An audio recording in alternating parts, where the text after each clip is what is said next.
swelling was 9 centimeters from midline. It was possible to reach both above and below the lump. Both the above and both the superior and the inferior margin of the lump were palpable. The lump, sir, was moving with respiration up and down. It was bimanually palpable, and so it was ballotable.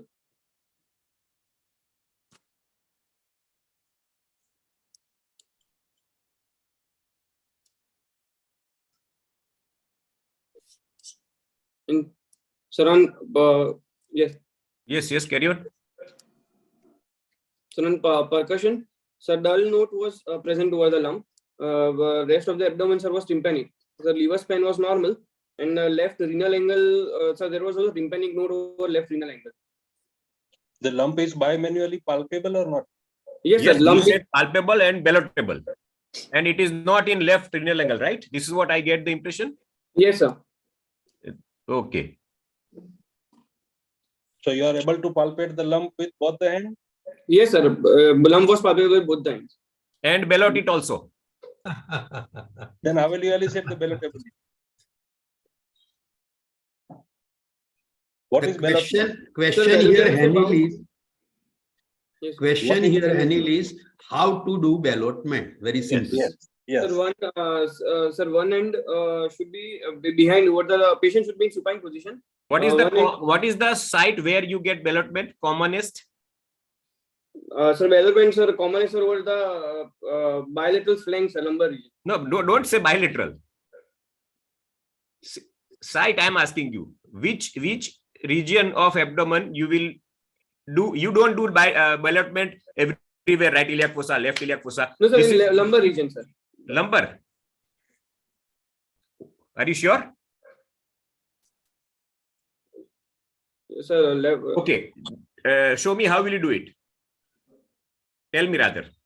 Sir, one end should be sir behind the sir, one end of the examiner should be behind over the loin region, sir, and on the other end over the left lumbar region we will push with the hand which is over the loin upwards, and if the swelling is touching the anterior hand and it is going back, then it is then But the you swelling say it is already palpable by me. It is already touching. If you are already palpating with both hands, how will you elicit ballotability? So, on deep palpation, sir, it is bimanually palpable. But see, no intra-abdominal lump by usually will be palpable on superficial palpable, by and large, unless it is so much protruding. Ballotment So is any lump which is you can able to palpate with both the hand cannot be ballotment. For ballotment, there has to be some free space for that lump to move up, touch to your upper hand, come down, and touch your lower hand. Yes. And why ballotment happens? In what organ does it happen? sir, in kidneys, sir, ballotment occurs. Why? Why not in other organs? Sir, kidney has 4 special characteristics. If the enlargement of kidney, if the lump is arising from the kidney, then mostly enlargement will occur posteriorly. So there is anterior. Why? What are the structures can be balloted? Why not other organs? Why pancreas is not balloted? Anil, understand the question. Why enlarged, non-enlarged kidney is ballotable? Think of any other organ which can have a ballotment. What is prerequisite, sir, is asking? That this organ will be ballotable. And these are all routine questions, beta. Obviously, 100%. Most basic. But now we have gone away from basics. Kidneys, so because of the pedicle, kidney, sir, is mobile. There is anterior free. Pedicle. The word is mobile. You don't say mobile. You don't say word mobile. Because of pedicle. On pedicle, it can take swings anterior-posteriorly, right? Yes. And is it in lumbar region only? Your drawing of in left eye, yes. Okay. Lumbar region is left. Anil, I have a question for you. Yes. How did you do bimanual palpation? Sir, sir, bimanual palpation, sir. Similarly, sir, one hand, sir, below the patients are in the loin region and one hand above, and on compressing both the hands, we have to see whether the swelling is palpable or not. No, wrong. Is the kidney normally palpable or not? Normal kidney is palpable by manual. No, sir. So, by chance, you have to make how much of kidney is below the costal margin?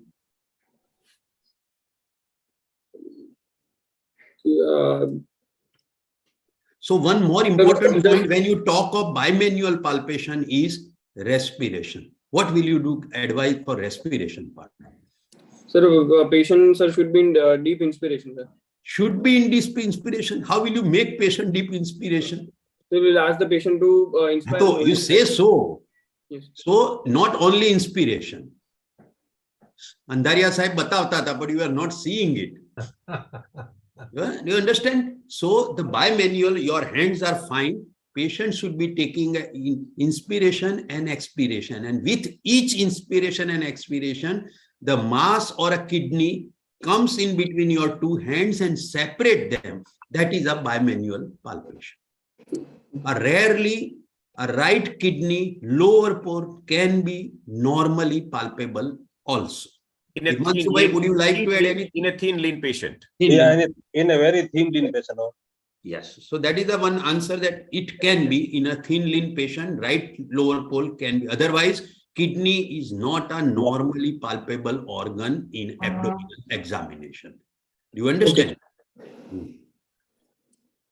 So the question ultimately, was it ballotable or not? When you say bimanual palpable, just avoid word ballotment. As simple as that. Do not use both things simultaneously. That's what answer I think. It is like a large thyroid swelling, which you say that it is occupying the whole neck and still it moves with deglutition. It cannot. If it is occupied like this, it cannot. Like, it is as simple as that. There has to be some space to move around. This is the best example. If it is palpable, you cannot. You will do these things. So any swelling which is bimanually palpable cannot be ballotable, in short. Exactly. Perfectly said. The one more thing which I would like to, what is it a movement of respiration is there or not? Sir, sir, yes, sir. Yes, sir, lump was moving, sir, with respiration. Is, not was. Lump was moving, sir. Lump is. Okay. Lump is moving. Yes, sir. So what kind of movement it is? So it was, sir, up and down movement with respiration, sir. What is up and down? Craniocaudal movement, sir. Craniocaudal, not anteroposterior. Yes. So does the renal swelling move with respiration? Yes, sir. Renal swellings.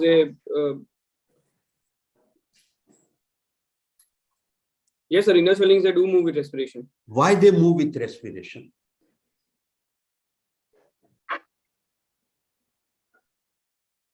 You have said principally which organs move with respiration? Principally.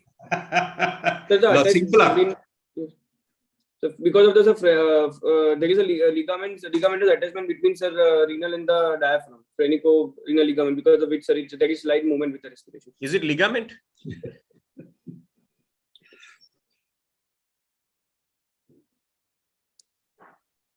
Which other organs in a left hypochondrium and left lumbar moves with respiration? Spleen, sir, moves very well with respiration. Then what else?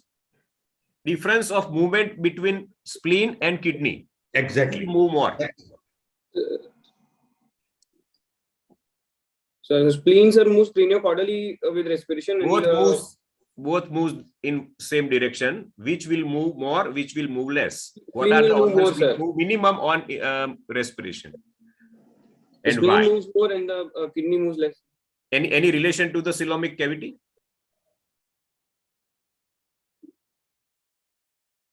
Intraperitoneal. Retroperitoneal, sir. Kidneys.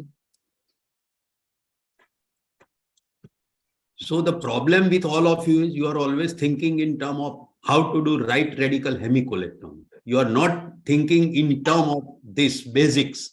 That is the problem. You are not thinking of basics. Still, we are not ready to forget this. The examiners of our generation are not ready to forget it.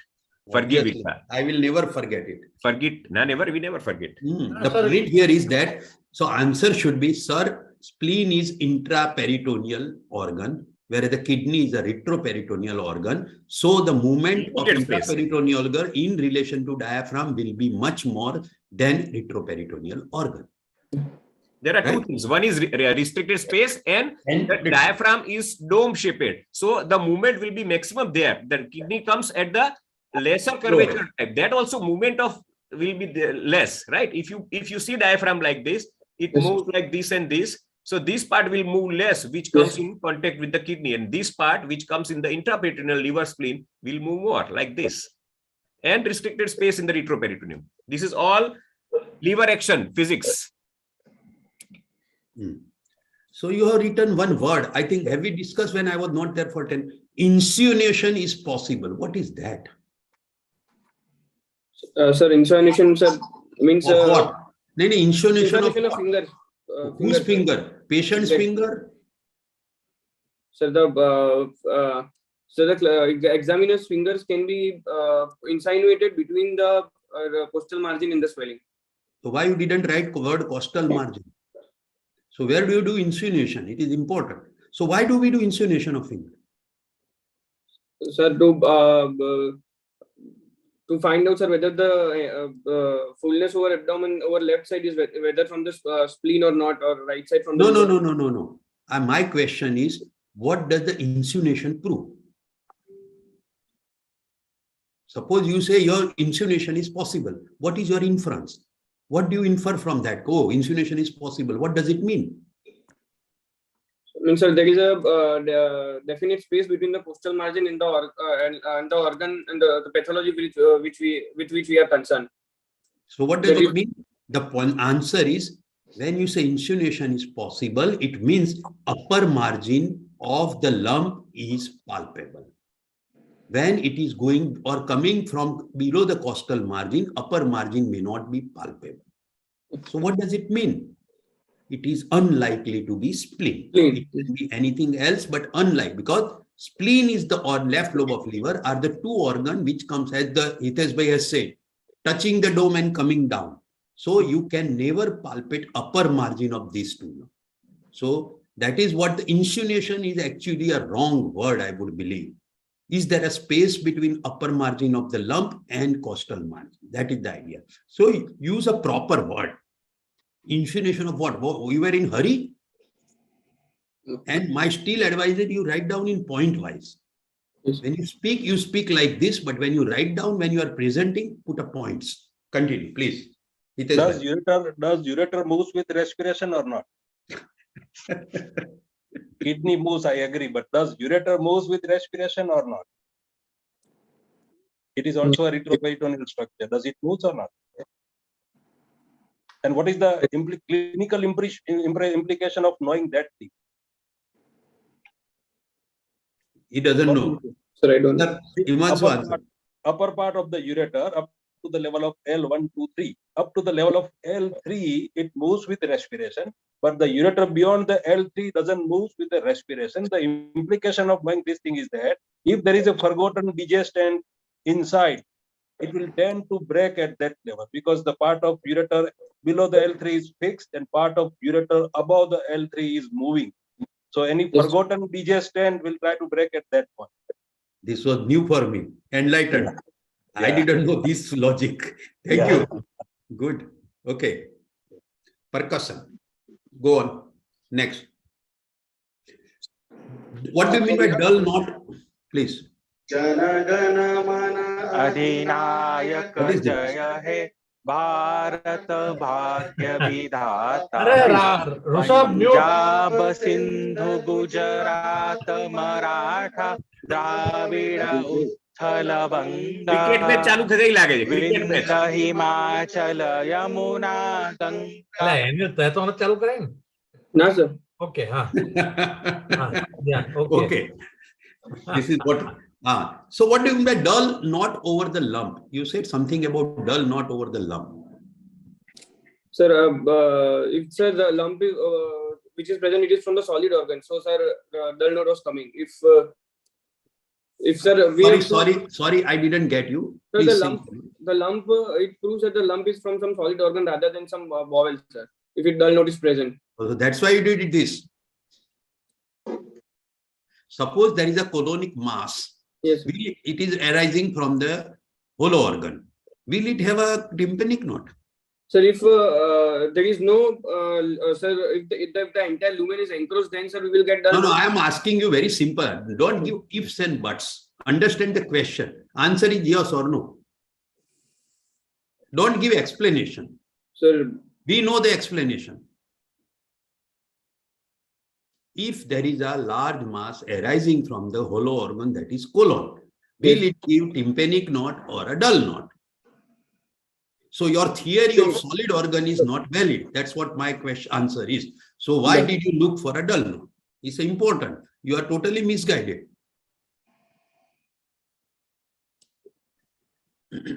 When you are doing for spleen, I can understand. When you are doing for liver, when you say dull knot over this lump, why did you do this test?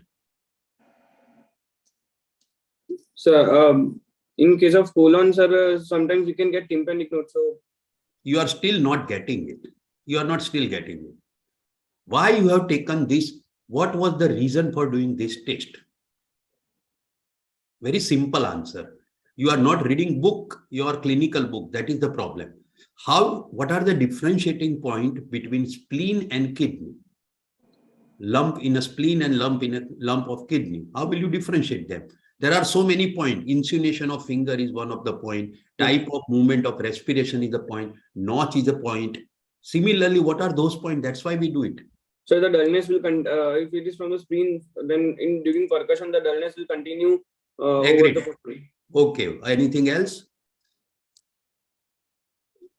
So if the swelling is from the kidney, then the percussion over left renal angle, there will be dullness over left renal angle in case of. Arey bhai. So this dullness you have looked for a left renal angle or lump itself. Here no lump is palpable in renal angle. So you have not read your book. What is a zone of resonance? You know anatomy. What is anatomy of left kidney? Anterior relation of kidney. So there is a band of colon. या rotary club of Latur मिडटाउनची हवी चित्रकला स्पर्धेचे जे chairman आहे अरे कोण चालू ठेवू आहे? अरे ऋषभ, प्लीज म्यूट एव्हरीबडी. स्वागत करावं. Okay, now answer, Henry. Sir, there is a band of colon over kidney because of which on the medial part, because of which we can get, sir, a resonant note over that part. I have asked you the question, what are the anterior relation of left kidney? The descending colon, sir, and it is actually a splenic flexor. It is actually a splenic flexor. So if it is a renal lump, possibility is there the colon is stretched over the lump because the kidney lies behind the splenic flexor. So you may have a band of resonance. It is not whether the lump is dull or not is not important. It is difficult to elicit, but clinical answer you should be knowing. Whereas in case of spleen, splenic flexor is brought down with the enlargement of spleen. So whole lump will be dulled and there will not be band of resonance. You should understand this is the answer actually. Difficult, I agree with you. Hitesh bhai, what is your take on this? Yes, definitely. But you should know the theory part, at least why it is there because of the anatomical relation of kidney with colon. Same thing goes for a insinuation. If you understand the kidney relation with that, you will be able to understand. Kidney arises posteriorly and goes up. Spleen arises from above and goes down. Understand this point. yes. This is supra-inferior, this is postero-anterior. So the upper margin can be felt. Okay, please continue. So liver span was normal, sir, from fourth intercostal space up to costal margin. So tympanic. There is one more point here. Sorry. Why did you write the tympanic knot over left renal angle? So left renal angle, sir, if there is a, sir, it should be resonant. Is it normal, abnormal? Sir, it is normal, sir. What gives tympanic knot? Sir, sir, the over left renal angle, sir. What organs or what structure inside the organ gives tympanic note? Sir, the hollow viscus, sir. The What stomach. hollow viscus is there in renal angle? So because of the colon, descending colon, sir. Is it behind kidney? Is it behind kidney? Colon is intra-abdominal structure, right? Splenic flexor is intra-abdominal. So it is anterior to the kidney. Now tell me posterior relations or posterior structures to kidney. In which condition you will get a tympanic node posterior to the kidney? Tell Yes. me. That is a pure theoretical question. Yes, pure theoretical. In textbook that our clinician doesn't know that thing. It is written here. There is a syndrome. And In the thick muscles probably will not be a practical. Yeah, practically we can't see, but there is a condition where the colon lies behind the kidney, which is the condition known as. Have you heard about Chilaiditi syndrome? Actually, it is between diaphragm and the liver or spleen usually, not actually behind the kidney. But still, the clinical impression of knowing that condition or keeping that condition is in our mind is that while during the operation surgery for the kidney, when due the percutaneous access, we should keep that possibility in our mind that sometimes, very rarely, a colon could be behind the kidney. But by and large, colon is superior to upper pole sometimes and may be displaced. So which are the posterior structure of kidney? That was a question by. Yes, or in other words, kidney exposure, incision. Let me ask you that way. Which muscles will come on your way when you access the kidney from classical loin incision? Just name the muscles. In chronology. After skin and subcu, which muscle will come first? Sir, external oblique muscle. Then sir, See, the three all muscle will come anteriorly. Yes. Give the name of the posterior muscles. Yes. latissimus dorsi. Do you cut it? Got it. And serratus posterior inferior. Two muscle, one fascia. Which has two names.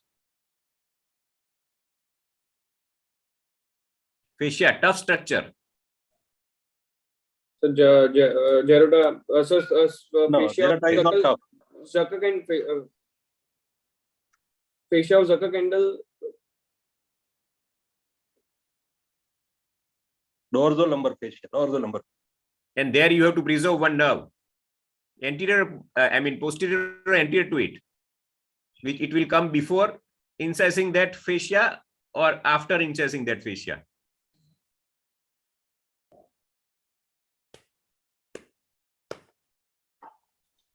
See, your Viva is diverted just because of one word you spoken that there is a tympanic node, and Viva is going for that dorsolateral fascia.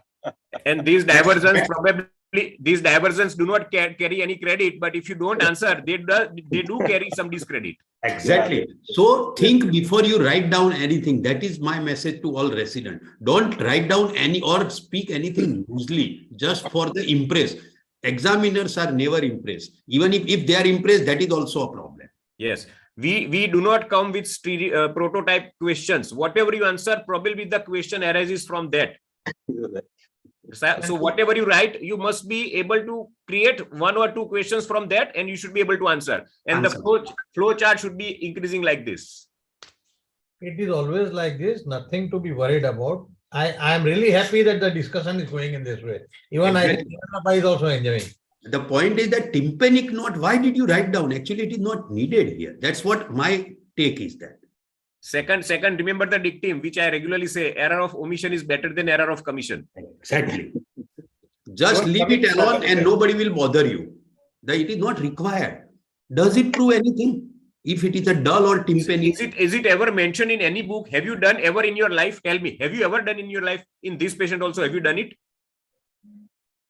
Sir, in this patient, sir, I did. Sir, it was, sir, in SDAS, it was written that if tympanic node is present, then if dull node is present over renal angle, then the swelling is mostly arising from the kidney. If it is tympanic, then there is no renal angle. I don't think it is written in No, renal no. angle percussion. No, there is nothing. You just think of logically. It's not. Anyway, it's all right. So If what it is they given, actually you I'll be happy to accept my mistake. If it is given, I'll be happy to accept my mistake. the logic might be behind that. The kidney is higher up and colon is lower down. That might be there, but it's not. Better to omit it and don't fall in controversy. Okay, fine, great. Sir, Continue. bowel sounds are heard normally in number and character. Sir, per rectal examinations are Describe normal bowel sound. So 2 to 3 per minute, and Duration.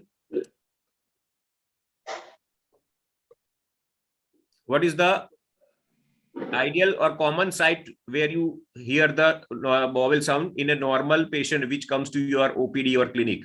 What is the site where you listen to the bowel sounds with your stethoscope? sir, left iliac fossa. Left? Or right? Right paraumbilical region. Why? You don't listen to the colonic peristalsis. You listen to the peristalsis where it ends, where the IC junction is there. The movement will stop there, and that will create maximum possibility of getting sounds in a normal abdomen. Right? Carry on. So per rectal examination, sir, anal tone was normal. Normal stool stain present, no blood staining, sir. I would like to ask one question here in relation to that. Have you examined the right iliac fossa in this patient? Yes, sir. Considering this to be a colonic mass and not the renal mass, what is significance of examining the right iliac fossa? If it would be colonic mass, then there would be enlargement of cecum. So in the right iliac fossa, sir, we would get distension and sometimes even tenderness. If it is Tenderness, don't speak unnecessary words. Tenderness is not, it will be, patient will complain. The point is that there will be a tympanic knot in that. That is only, but keep in. Why the cecum beds enlarge? Sir, because sir, the ileocecal valve, because of the ileocecal valve, sir. What ileocecal valve? So the ileocecal valve, sir, is a one-way valve. The contents will not be able to. If it is competent, then sir, there will be maximum enlargement of cecum at that point. But why? Answer is one sentence answer which everybody should know. That you call it a closed loop obstruction. The word should come is a closed loop obstruction. What is that? Sir, in closed loop obstruction, the proximal and distal point of obstructions are fixed, because of which, sir, there is maximum distension in the. Okay, continue. Please, case summary. A middle-aged female with no comorbidities presented with complaints of left lumbar, abdominal pain and weight loss since 4 months. No alteration of bowel movements, no urinary complaints. For abdomen, a non-tender, well-defined left lumbar lump is palpable, which moves on respiration, is bimanually palpable, and insinuation between swelling and ribs is possible. The dull note is present over lump. Okay. Peristalsis normal, right? Yes, sir. Okay. So your clinical diagnosis. So my provisional diagnosis would be, sir, a renal mass or a colonic mass. What do you mean by that? The renal mass. So the swelling, sir, it could be, sir, either a renal cell carcinoma as the old age, but there are no symptoms, no urinary complaints, but there are some examination findings are. So, why carcinoma? Can there not be benign condition? Sir, angiomyolipoma Okay. is a. You say renal lump or Renal why, lump. why renal and colon both? And how can you give the histological diagnosis? Yes. Renal cell carcinoma is a histological diagnosis. It's not a clinical diagnosis. How can you, by just palpation, you can say histology of the tumor? Anil, here the point sir is asking is, whenever you put any diagnosis, you should be ready with argument in favor of them. Sir, I would like to put my first differential diagnosis is this. Then you should be able to argue. Sir is asking, why did you put a renal as a first possibility? Answer it. So the lump, sir, is moving with respiration, which, sir, and so that can be the answer for so many masses, clinic mass or tail pancreas mass, which may move little bit, not much. What else? Colonic will also move. Colonic will also move. The swelling, sir, was ballotable. So that rules out colonic mass. Could So it be the ovarian mass? answer, Could it be Sorry. ovarian mass? Yes. It is ballotable. Ballotable, yes. It can be ballotable in two ways. Like this also, bimanual, pervaginal, and if it is not that big, you can push it from pelvis to upward, and then you can compress it towards your finger in by 2 fingers in vagina. You forget about pervaginal examination. No, you said about perrectal, but you forget about pervaginal. So you should start with the site. The first thing you said is about respiration, which is not important. We may agree or may not agree. Remember, the process is important. Actual result may not be counting. It may be renal mass, it can be colonic mass. That is not a point. But when you put a first differential diagnosis, there should be at least some argument in favor of your diagnosis. So what are those? That's what we are asking. And you should be write down left. Word is important. Don't write down simply renal mass. So what are the argument in favor of renal mass? So the site of the swelling, sir, is left lumbar region. So it is a solid mass arising from left lumbar region, which is bimanually palpable without any symptoms of bowel disturbances. And it is solid, right? But sir, there are some points which are not there. So, okay, agreed. We accept your diagnosis, one of the differential diagnosis. Hitesh bhai, do you agree with that or not? Yes, yes. So now the second question is, why did you put a diagnosis of colonic mass? Sir, again, sir, says, sir, it does the same, sir. The lumbar site, it was Tell me classical symptoms of left colon mass. Left colon. And how does it differ from right colonic mass? Yes, sir. Left colon mass, sir, mostly obstructive type of lesion is present. Patient will present with alternate constipation and diarrhea. While in case of colonic pain, right? That is what my point was when you told me dull aching intermittent pain. Yes. If it is intermittent, it can be colicky. Yes. You should have thought of that. Even after examination, if you think, you can edit your history, which is misleading to come to the conclusion. Difference between left-sided colonic mass and right-sided colonic mass, symptoms and morphology, if you can tell me. Yes, sir. Right-sided colonic mass are ulcerative and left-sided are obstructive. Mostly in right-sided, the patient will present with... There can be ulcer in both the case. Why? What is the anatomical difference in right-sided colon and left-sided colon? Morphology, gross. Right-sided can be colicky pain or palpable mass or something else, or melena, which can be there in both. But left-sided, there will be colicky pain, maybe obstruction, constipation. Why? Which may not be there in right-sided mostly. Why? What is the reason? Anatomy. Have you seen descending colon and ascending colon? Yes. On table? What is the gross difference? Even if you are not sure on which side you are standing, right or left, by looking at colon without looking at appendix or rectum, you can tell probably that this is likely to be left-sided colon. This is likely to be right-sided colon. Diameter? So diameter of ascending colon is more than that of left side colon diameter is small. Usually stricture or annular growth, and they lead to constipation, thinning of fecal material, and then it may lead to obstruction, whereas right-sided colonic mass rarely presents with obstruction, right? And it will never be dull aching pain. Yes, sir. Okay. Emil, in history, you have mentioned that pain relieved on passing stool. Yes. What is that suggestive of? So because sir, there is some obstruction at the level of mass, because of which patient was experiencing distension pain, which was relieved on passing stool. And in that case, it should not be dull aching. Exactly. Such type of pains are considered colicky in nature. This is what I'm trying to get it from you from word go.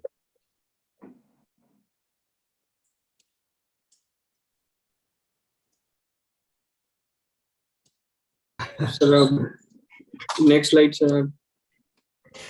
Okay, now what will you do? Tell me. Forget whatever is there. What will you do? You have two doubts, renal and colonic mass. What first investigation you will do?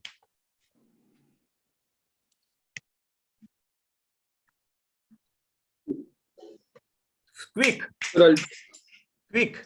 Sir, ultrasonography. Okay. What it will tell you? So whether the mass which is present is present in colon or in kidney. Okay. Anything else? What are the things you are likely to see on ultrasound?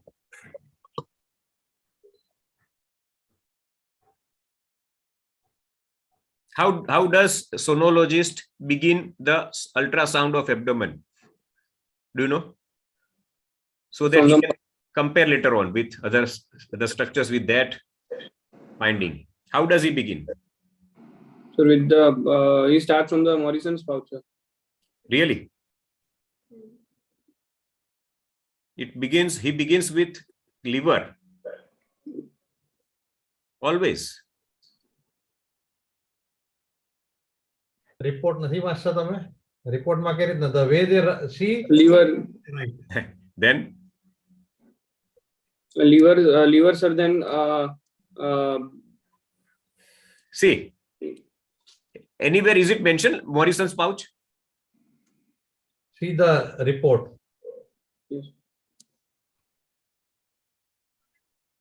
Sometimes it feels that you are knowing the things, but you are trying to divert us. It gives me that impression. But this cannot be the answer. Everywhere you are misleading to something else which is not there. Posterior tympanic node, pain, kidney colon.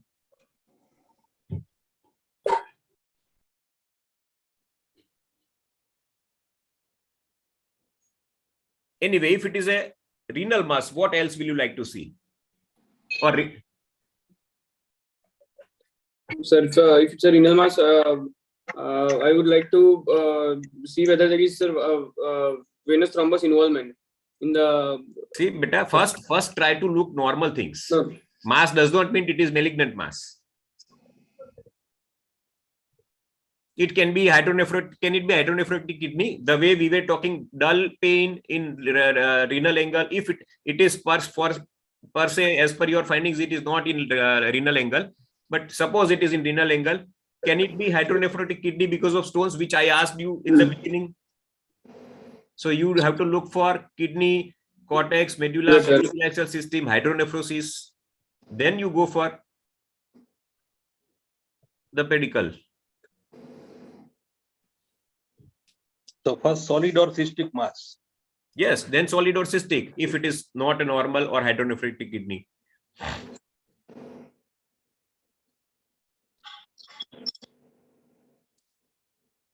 Suppose it is a PUJ obstruction.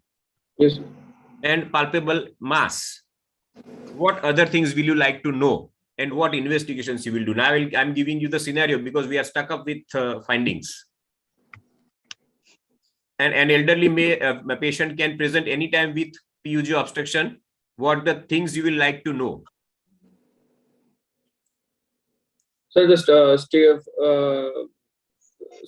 first of all, sir, I would like to go through the entire ureter, whether if there is no other obstruction present or not. Then status of kidney, sir. I'm telling you, PUJ.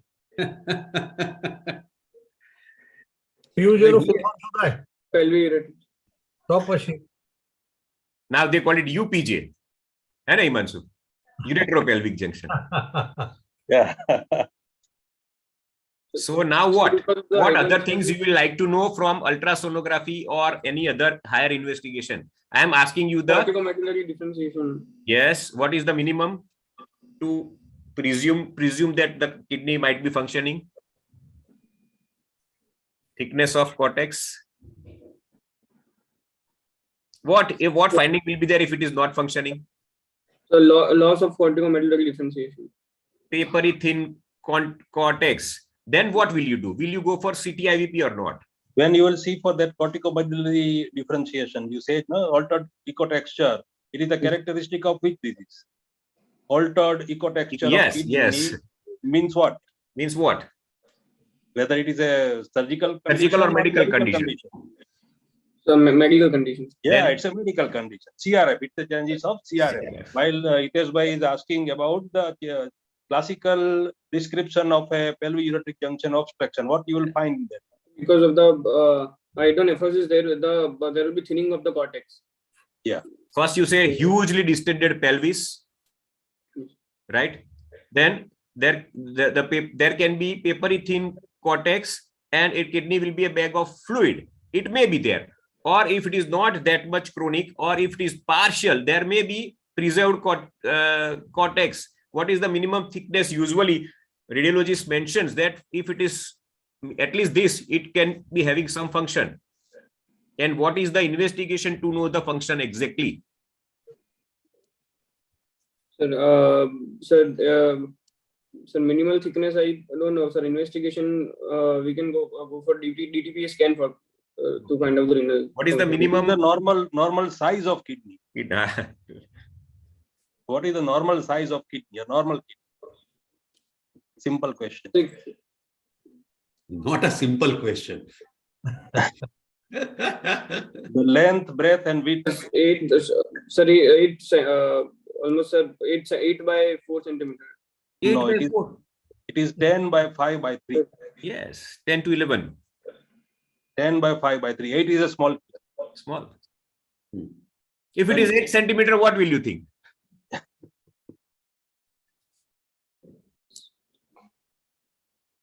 Okay. Okay. Again a CRF, small contracted kidney, chronic disease. I have got as far as the anatomy is concerned, site has any importance or not? Site. Location.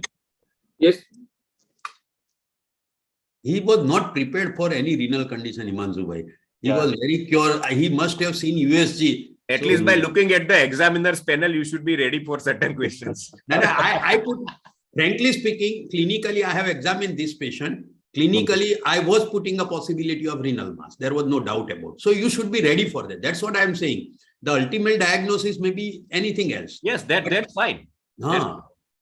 That's why you should be ready there. That is why we refer the patient to different departments after investigations. That's fine. That's fine. That's why general surgeon should be ready for anything. Yes, Tell me one investigation which is a diagnostic of PUJ obstruction. Whether sonography is diagnostic or not for PUJ obstruction. So CT IVP, sir. Sonography. First question is whether sonography is enough or not to diagnose PUJ obstruction. And which are the other findings? As Iteshbhai was asking about the cortical thickness, normal cortical thickness is around 15 mm. So if it is less than that, then you can indirectly say that there could be an obstruction. Another thing is calyceal dilatation. That is more important than pelvis dilatation. Because if the calyces are dilated, it more favors PUJ obstruction. Only pelvis dilated could be just an extra renal dilated pelvis. Partially obstructed, which may be relieved. If you find a calyceal dilatation, it is in more favor of PUJ obstruction. And the status of ureter, if the ureter beyond that PUJ is not visible clearly, it also favors PUJ obstruction, right? Exactly. But what is the diagnostic test for PUJ obstruction? Because sonography cannot it just give a clue that there could be a diagnosis. It's There a could be morphology. partial obstruction, there could be just a dilated extrarenal pelvis, but how to diagnose? It's a true PUJ obstruction. And when you will advise surgery by stamping out the diagnosis of PUJ obstruction, which is the test. Himanshu, CT scan, he will you not said, know. I'm not agreeing with the CT IV because CT will give the anatomy. Yes. It's not purely anatomical, it's a functional diagnosis. Yes. It's not an anatomical diagnosis. You answer it, he doesn't know. Like you at least suppose I don't The answer is diuretic IVP Diuretic. or a diuretic renal scan. Now, what is diuretic is that if you put the dye in the system IV, you wait for a few minutes the dye to come in that affected kidney. The time could vary from 20 minutes, 30 minutes, 40 minutes, but you have to wait for that thing. And the minute the dye will come in the kidney, you give Lasix injection and you take the X-ray after 20 minutes. That is post-Lasix diuretic IVP. F And plus after the 50. 20 minutes, if the PC system gets emptied, there is no PUJ obstruction. But if there is some dye remaining in the PU system, that means it is an obstruction, right? So kidney, we have to push the dye from the kidney. If you are able to push the dye from the kidney, there is no PUJ obstruction. It is just It's a possible narrowing. Yeah, it's a possible narrowing. It's same like that in the wash basin. If we wash our hand and water is there, and if we push the water, water will go. That means there is no obstruction. But if it remains, it is the pakka case of PUJ obstruction. Anyway. Henil, have you seen IVP being done? Normal, conventional IVP? How do you take it? If you have, we will discuss. Otherwise, not. This is just to save you from certain. If you know. Thank you, sir. Okay. Emil, now USG report is in front of you. Looking at the USG report, what can be differential diagnosis? There is a thickening of colon. What are the differentials coming in your mind? Sir, thickening of colon, sir, as it is, sir, first differential is carcinoma colon, sir, adenocarcinoma of colon, left sided. Here they have mentioned the word 9 to 10 mm. Can it So be almost something else? What is more common? sir, infective colitis is a possibility, but the first differential would be sir carcinoma colon, then sir infective colitis. Okay, or maybe colitis, tuberculous colitis. So inflammatory bowels can have 10 mm up to 10 mm thickness. Up to 10 mm. Yes. That you need to keep in mind. Okay. The only thing is it is limited to splenic fracture only, that routinely we don't see. Colitis would extend either to the descending or to the ascending or transverse mostly. There must be some adjoining bowel should be inflamed, right? And the patient routinely have diarrhea. Correct. Now what will you do? So next step, sir, I would like to go for CCT plus P to look for the local contrast energy. If you are suspecting colon colitis, what will you do? The colonoscopy, sir. Is it mandatory? Colitis? Or can you go for stool examination? Yes, stool routine micro, sir, would. Okay. So what do you look for in stool routine micro? Sir, stool routine micro, sir, we look for pus cells. Sir, whether sir that. साहब MV colitis की तो भाई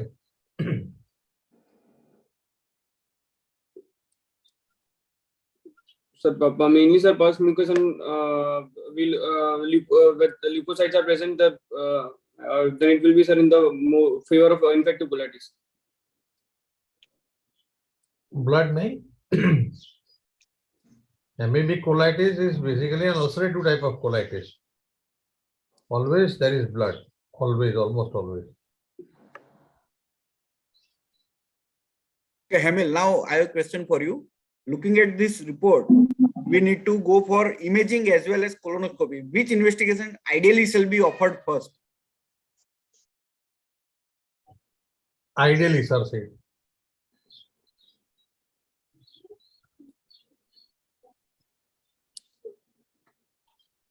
Sir, colonoscopy should be sort of. Correct. That is correct. Because when you put a In fact, colonoscope, you'll be able to characterize the lesion, right? And take biopsy, which is again Yes. not there with any radiological imaging. If it is malignancy and you want to treat, then for evaluation, you must go for imaging.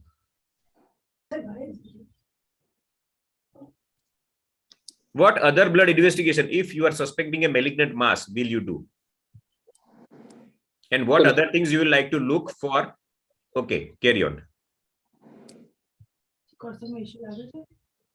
Is it a video or image? Sir, only image, sir. Okay. What do you think it is? Sir, if, Anil, answer the question first. Sir has asked you a question. What other investigations?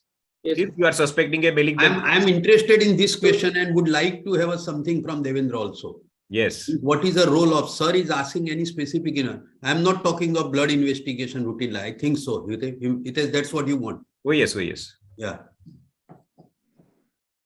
Do you understand the question? so routine blood investigation and. I said that's okay. Can there be any markers which may guide us in malignancy? Sir, CA 19-9. So there are various markers. Which marker is more important in colonic malignancy? And what is its role? Actually, yes, that was the question. I think so. Yes. And you should be ready for such question at PG level. It's mandatory. Sir, carcinoma, CE, sir, carcinoembryonic antigen is the marker for. So what is it importance? So if it is serum CE is raised, sir, then the chances of malignancy are more. No, we have proven case of malignancy. Now what? Now what is its role? So prognostic role. How? When will you repeat? And what will you? How will you do follow up? Devendra, would you elaborate more because you don't know? He has not prepared for it. So basically, serum CA is a tumor marker used for colonic cancer. Okay. And there are two roles. One is, as sir mentioned, prognostic implication. In certain situations, when there is very high serum CA, it adversely affects the long-term survival of the patient. Another important role is for surveillance. So whenever there is raised CA, we want that CA to go down after the treatment. If it does not go down, again, it is not good thing. Again, if it goes down, then we need to check કરવાનું પહેલા આપણે મળવાનું મળતા પહેલા બધું તપાસ નહીં કરવાની પહેલા એક વ્યક્તિને મળો પછી આગળ બધું તપાસ કરવાની. Please mute, madam. Many times serum CA is the first marker which guide us for the recurrent diseases. Yes. So initially for first 2 years, we need to do it every 3 monthly when it's a secretory lesions in which serum CA was high prima facie. Okay, sir. Now read this image. It is not very clear as such. So if polypoidal mass, sir, is cauliflower shaped mass is seen almost encroaching. Cauliflower? What is the difference between polypoidal and cauliflower? You said 2 words. Is it polypoidal or is it cauliflower? It is polypoidal, sir. Cauliflower, sir, will have large fungating growth, sir. This is our just like some multiple small polyps are present over the mass. બીજી કોઈ image નથી Anil? Actually, sir, we have done the colonoscopy. Okay. The picture is taken by the mobile. No problem. It was a cauliflower ulcer. That is what I was going to ask. Do you think by this image that this is the cause for the symptoms which patient is getting? Probably no. This much polyp will not give these symptoms. right? So there has to be some other finding. Okay, doesn't matter. Carry on. You can describe the findings if you know. Don't correlate with image. Yeah. Whatever findings you have, you can describe. So in that continuation, Hitesh, I would like to ask one question. Is it Yes, sir. always that CT should be done first or colonoscopy should be done first? Yeah, Henil? Sir, first colonoscopy should be First done. colonoscopy. Why? Ideally, whatever Why? we do is a different thing, but academically, everybody expects that if you are suspecting on ultrasound that it is a malignant mass, you should go for colonoscopy and biopsy. Why? But the question is why? Asking me or Henil? Obviously, Henil. Sir, to first, sir, for confirmation of the USG finding and to get a histological diagnosis also and to rule out No. other. The answer is that whatever it is, if you do CT first, you will reconfirm the findings of USG. You understand? Yes. And CT has a more value for a surgery and for follow-up. Whereas you definitely need a biopsy in colon. So colonoscopy has a preference. Devendra, would you like to add anything? Yes, sir. So basically, idea is, Hamil, when we are suspecting colonic mass, we want tissue confirmation. And that can be done by colonoscopy. Second thing we want is synchronous malignancy. Now, possibility of synchronous malignancy is 4 to 8%. So there is a possibility that there may be some polyp or some early malignancy arising from other segment. And when we do colonoscopy first, once diagnosis is confirmed, most of the time our gastroenterology colleague will be able to tell with confirmation that this is malignancy by looking at the disease itself. So that will guide us what we want to do. So whether we want to go for CECT or something else, because if we go for CT scan first and then if there is a serum CA of let's say 100, then you are thinking of very aggressive disease and you might end up with some additional investigation. That is why we ideally keep imaging later on after seeing the colonoscopy, biopsy and serum CA report. But in practical world, patients are not waiting to have biopsy report before they want go for CT scan. So it's done in one day only. Yes. So that's why I wanted to discuss. That means we, as Hitesh has said, we normally do CT first, but yes, if from exam point of view, for a theoretical part, it is a colonoscopy because the tissue diagnosis is the most important. Do you understand? I agree. Do you agree with me? I think so. Okay, continue, please. So, Henil, have you uploaded the CT? Yes, sir.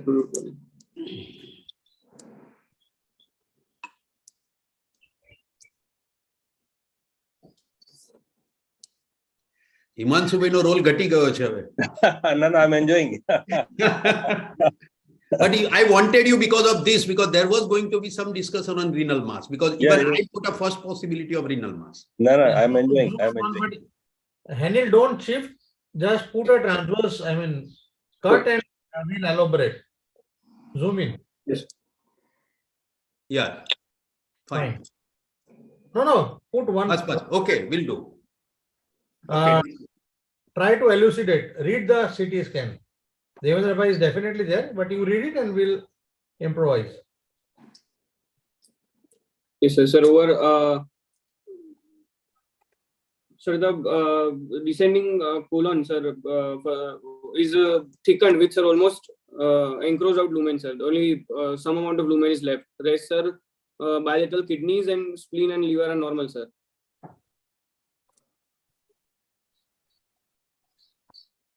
So in other words, what are the things you will see in CT which will help you? Most important points. Because there must be some reason we go for a CT. So what are those? Reason.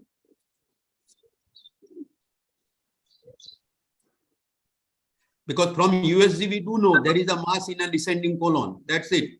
And colonoscopy has confirmed that it is a malignant mass. So why do we do CT then? Actually, I asked that because why we always do CT.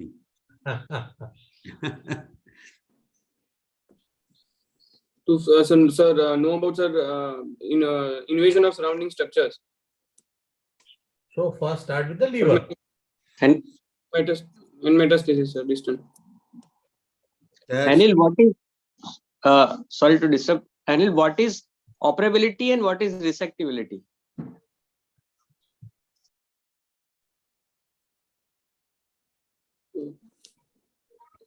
See, there is a tumor, right? There is a CA colon. So you need to decide on CT scan what is operability of the tumor and what is the resectability of the tumor.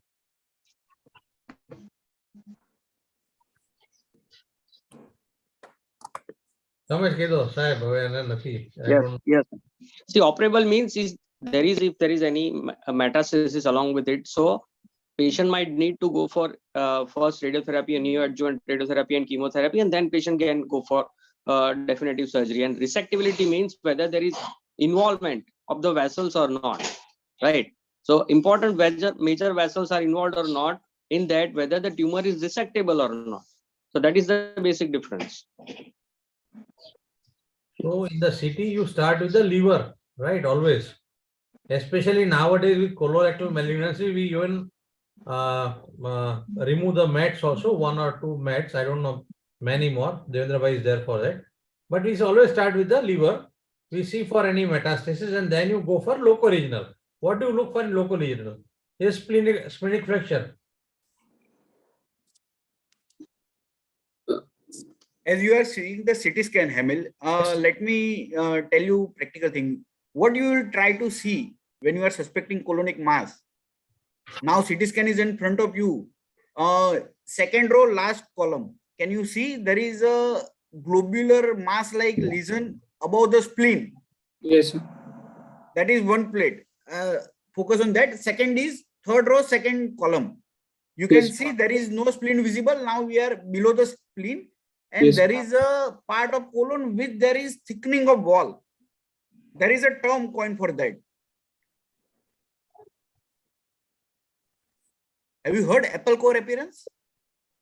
Yes, and so most of the people will get confused with the bigger mass, which we see just beside the spleen, but actually they are loaded colon. What we actually need to find out on CT scan is where is the apple core. Those are the actual location of the tumors. So here we are seeing just as we go below the splenic flexor, we are seeing the apple core. Are you appreciating in the descending colon, proximal descending colon? Yes, sir. So that is what we need to find out. Whenever we are seeing the CT scan, don't get confused by the size of the colon, because many times loaded colon will be bigger in size and actual diseased area will be shrunken in size. But try and see the wall thickening and the apple core appearance. Okay? Yes. Go ahead. So looking at this imaging, are you seeing anything abnormal in the liver? Sir, liver sir, appears to be normal.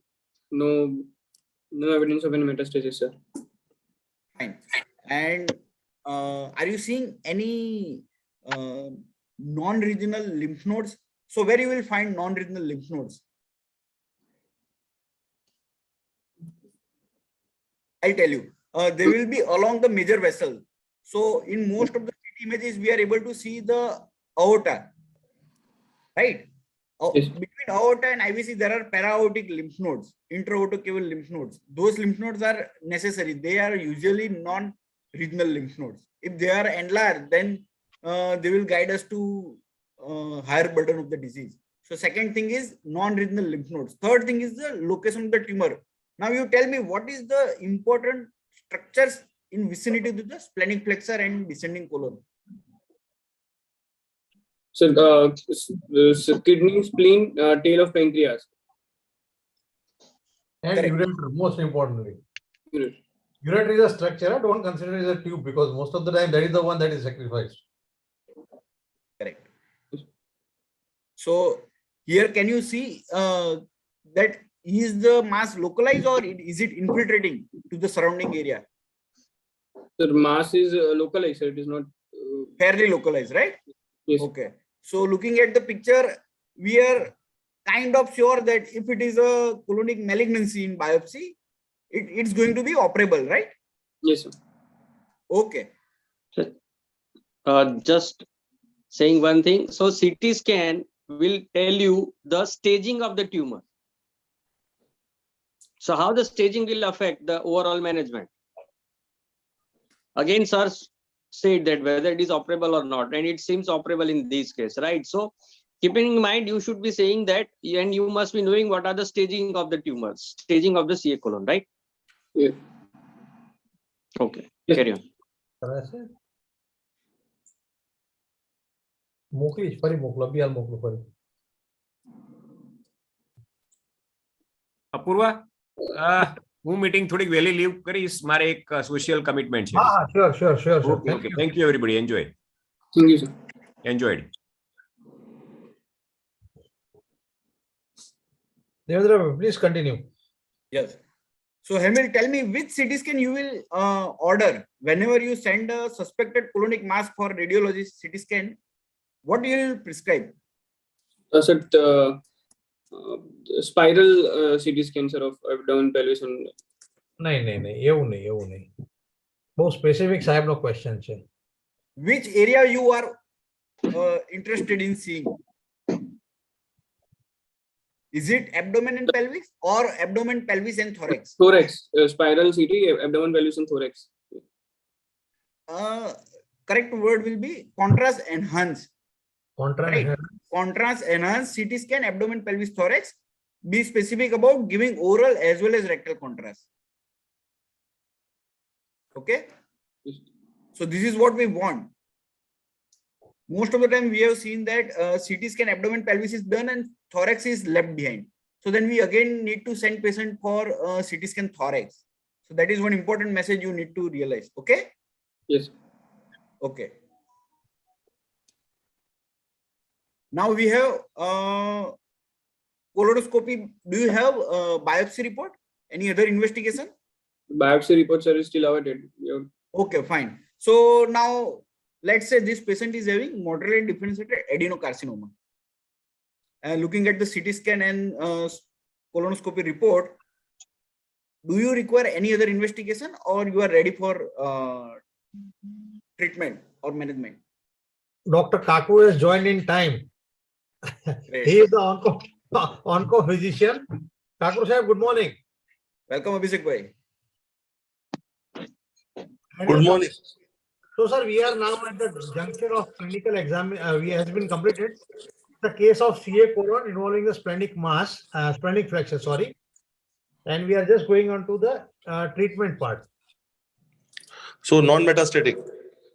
Yeah, CT suggests that. Sorry? Yeah, CT suggests, no, it is not metastatic. Splenic flexure mass, non-metastatic. Okay. And biopsy suggestive of? Biopsy report is awaited, but so now we have presumed that it's adenocarcinoma for the sake of discussion. Okay. And patient is how old? 45-year-old, sir. 48-year-old female patient, sir. You can see the CT plates on the screen, sir. Okay. Okay. Okay, continue. No family history, right? No family history. And colonoscopy did not reveal any other polyps or anything. It's a single mass at the juncture of descending and splenic fracture. All right. Continue, Devendra. Sorry. Yes, Emil. So, what is the next thing you would like to offer to the patient?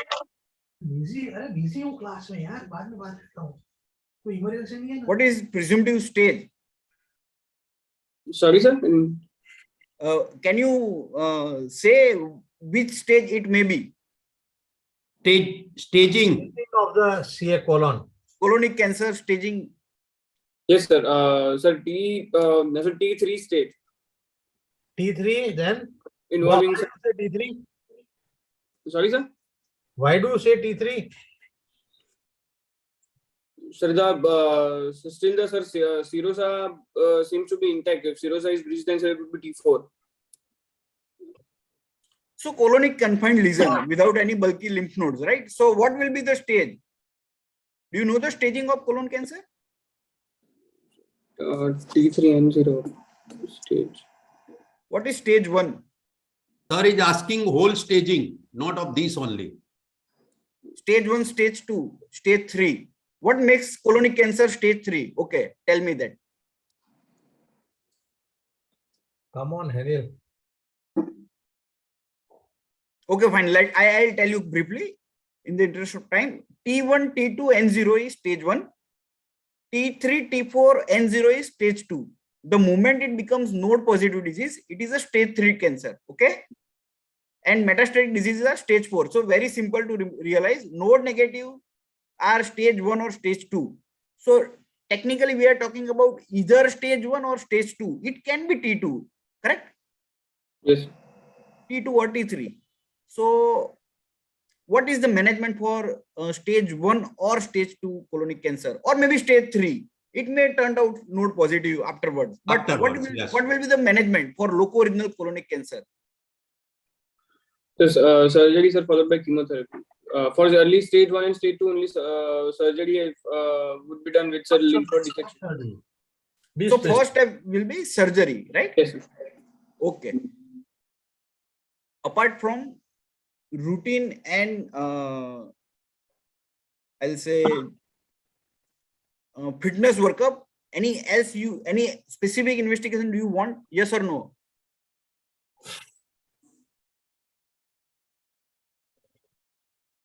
So answer is no. No. 3 investigations: colonoscopy, serum CA, and CT scan. 3C for colonic cancer. Keep in mind. Next step is surgery. What is the preferred approach? What approach you would like to go for in this case? And which surgery you will plan? Sir, preferred approach would be laparoscopic, and surgery would be left extended hemicolectomy. Splenic flexure is also involved. What is the definition of left hemicolectomy? And then tell me what is the extended left hemicolectomy.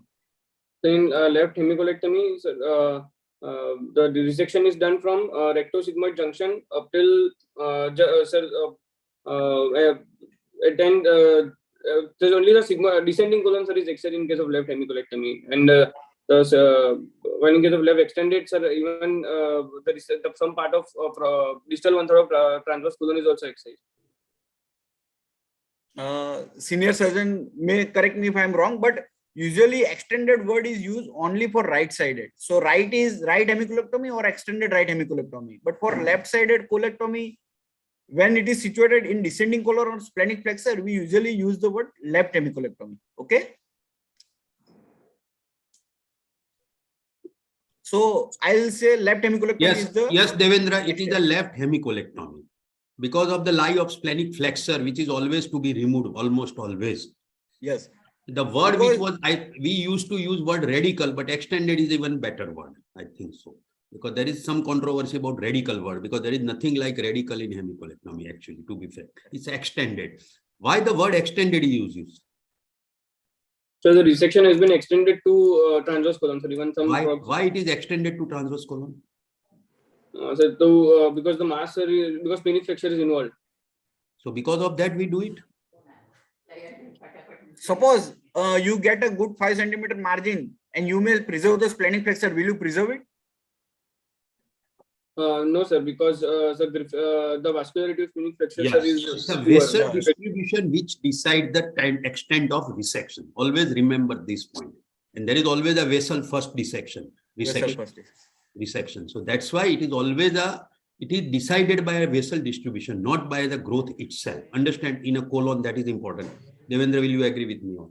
Absolutely, sir. So when we say left hemicolectomy, when we say right hemicolectomy, you need to realize in your mind which vessels you are going to ligate, and accordingly, the word extended will be added in that. So tell me, conventional vascular ligation applied for left hemicolectomy. Sir, for left hemicolectomy, inferior mesenteric artery is ligated. Pardon? Repeat. Inferior mesenteric artery is ligated and inferior mesenteric vein at the origin, sir. Marinakis. Left hemicolectomy, I am saying. Hemil, tell me what all left-sided colonic resection you know.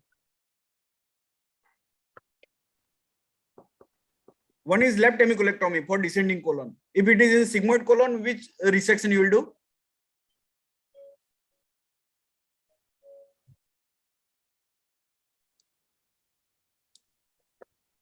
Have you heard the word sigmoid colectomy? Yes, sir. The lesion is at rectus sigmoid, then there is a anterior resection. So then there is a low anterior resection. So these are the various colonic resection we perform when disease is situated on the left side of the colon. So for left hemicolectomy, you need to ligate left colic artery, okay, not the inferior mesenteric artery. Inferior mesenteric artery usually. So in left hemicolectomy, we are removing the sigmoid colon itself. Only, sir, we are doing resection to recto-sigmoid junction. And sir, so why you want to take the sigmoid colon when mass is situated in the descending colon? Not required. So how much margin you would like to take?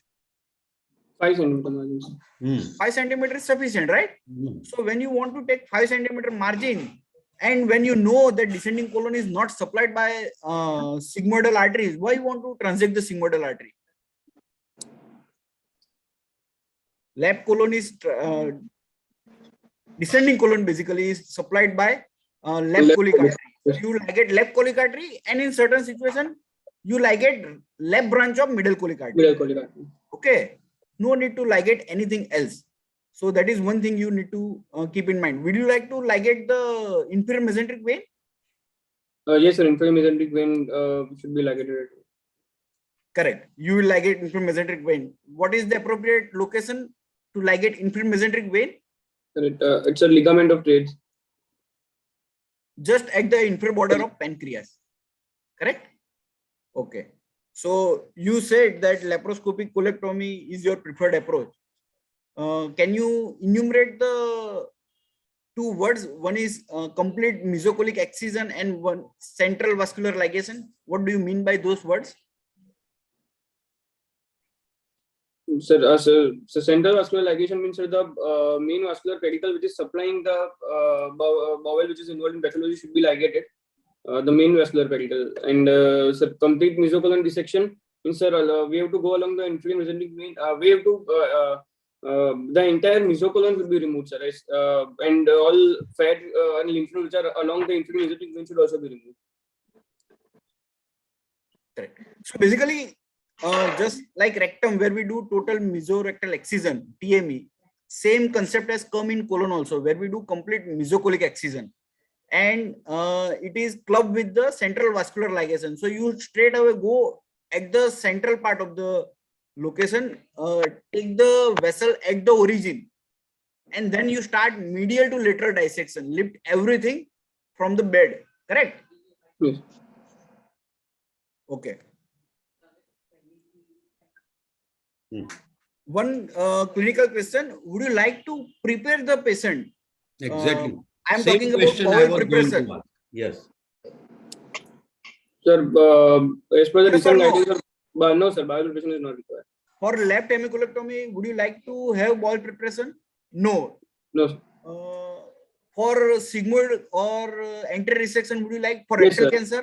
Yes, sir, because chances of infection are more. So for rectum or sigmoidal, bowel preparation should be done. And if you want to prepare a bowel, okay, let's say for rectal cancer, how you will prepare the bowel first? Tell me. Sir, by sir giving peg-leg solution, and so that's a mechanical type of bowel preparation. Would you like to add anything else to that preparation? Sorry, sir, enema in the morning of the surgery, sir. That is again part of. Would you like to add some antibiotic, oral antibiotic? So current standard of care is oral plus mechanical bowel preparation, which there are randomized control trial which supports oral plus mechanical bowel preparation over only mechanical. So peg-leg based or exhalate based bowel preparation is only mechanical bowel preparation. Okay. So now we have started giving erythromycin 500 milligram, 3 tablets 1 day prior to surgery along with the peg-leg. And you mentioned correctly that for colonic cancer there is no added advantage of bowel preparation compared to rectal cancer. But what we are practicing at our center is all left-sided resection, we prepare the bowel. For right hemicolectomy, you may not prepare. We are also not preparing. But the moment you are talking about transverse colon or distal to transverse colon, it is better to prepare the bowel, because many times you will find loaded bowels. Right, sir? Sir, what is your practice? Because at our center, I would like to tell something. At present, we are not giving antibiotic. When I joined as a resident, erythromycin plus neomycin was a routine for all colonic preparation. That was we used to give. There was no peg leg, so we used to give enema at that time. That was only, and kept the patient for 2-3 days only pure water and like that. But yes, there was antibiotic. In between, the era came where the people said there is no role of antibiotic. Now it has reappeared, and I believe we should give it. We should give it. Yes, in continuation of that, I would like to ask one question. Suppose this patient comes to you in emergency with obstruction, same patient. What do you do? Sir, only sir diverting ileostomy, sir. Sorry, sir. Diverting does a transverse colostomy to just for the decompression, sir, nothing else. Why? And sir, distal, if it is possible, then why only diabetic colostomy? So mortality will be because practicing resection at that time would increase the mortality, sir, because the patient is already debilitated. Henil, look at the fitness of the patient and look at the anesthesia system that is nowadays available. See, what you said probably was correct when we were studying. Nowadays, but yes, Apurva, what he is saying is partially right. Some may favor that. What else you can do? The problem, ileostomy you don't do. Remember, only ileostomy you cannot do. I have already clarified. There will be stercolic perforation. A loaded cecum will be there. Closed loop obstruction will persist. Bowel will not get emptied. You understand? So in an extreme condition, highly morbid patient, in a only damage control, you are right. Transverse colostomy would be the thing you should do. Ileostomy may not be. If you do ileostomy, you need to do peroperative evacuation. Then it is again a problem. But a patient who has an obstruction, right? Is there any other option? Sir, we can go for colonoscopy guided stent placement, sir, to relieve the obstruction.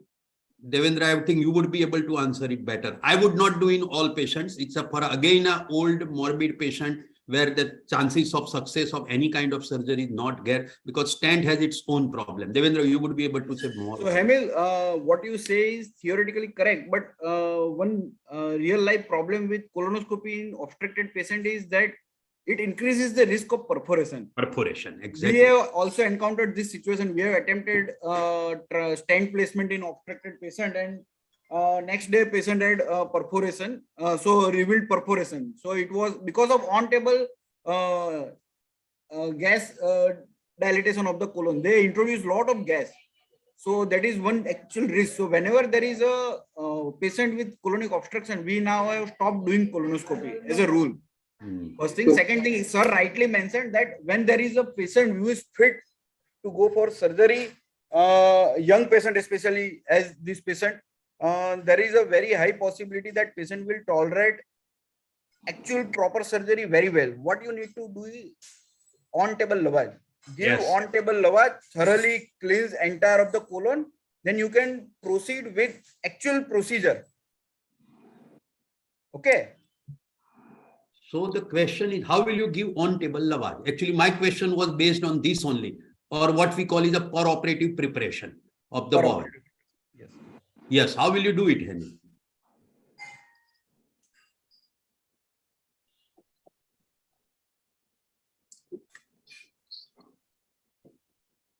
Here, when you are doing that, your aim is to do a resection and anastomosis with covering ileostomy. Now you have done a resection, preparation is done, so you can do ileostomy. So the Foley's catheter or similar catheter introduce probable site of ileostomy, passes beyond the ileocecal valve and cut the proposed end and give a wash with saline. I think that's what we do. I don't know about you, Devendra. Yes, sir. Correct. That is the way it shall be done. Recently, people have started doing small enterotomy at the site of actual resection of the bowel. So if you need to take 5 centimeter proximal bowel, Yes. inside the mass, you can put a small incision after taking first string and empty entire of the colon from that area also. But from either way, you need to give thorough lavage and take out everything from the colon that is necessary. Because the many time problem you will face is that if you do not empty, there will be a blind loop. That's why I wanted to establish that part first. Because if you leave it like that, it is a total disaster post-operatively or even per-operative. Many a time it happens that as soon as you open in obstructed, cecum it was just holding up that will burst and patient will have a on-table fecal peritoneum. Keep that thing in mind in emergency. So the ideal would have been a per-operative preparation, end-to-end anastomosis with covering stone. That's what our practice is. But yes, you are right. In some cases, you may have to do only stomy, very moribund patient, but do it transverse colostomy, ileostomy may not work. There is a third option. Is there any third option apart from colonoscopy? That was the fourth option. Sometimes the malignancy is in a favorable area. You may remove the fixed area and bring out two ends together, like a double-barrel colostomy. So you may avoid anastomosis and take the advantage of extravasation. So bring out transverse and sigmoid colon together and remove the resection in part in between. That is another option which should always be kept in mind. But again, it should be in a fit patient or a patient who is likely to tolerate the surgery.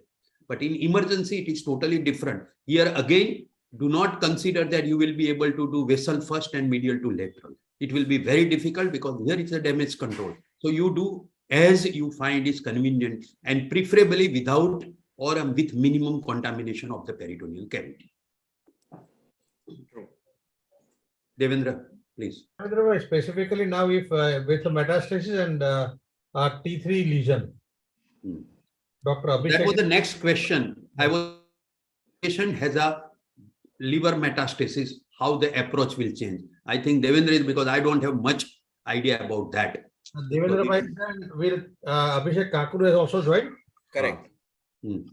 Yes. So same patient. If there is one synchronous liver lesion, a 2 by 2 centimeter in the left lobe of the liver, how you will proceed? Non-metastatic, metastatic, non-obstructing lesion. So first debulking surgery should be done the colon. What is the meaning of debulking surgery? The main tumors in the colon should be removed with the definitive surgery with left hemocolectomy followed by adjuvant chemo. And what about liver lesion? Sir, the chemo would take care of the liver lesion. Chemo will take care of the lesion. Why as a surgeon you want to leave that on chemotherapy when it is a 2 by 2 centimeter lesion in left lobe of liver? What is the scope of leaving it behind?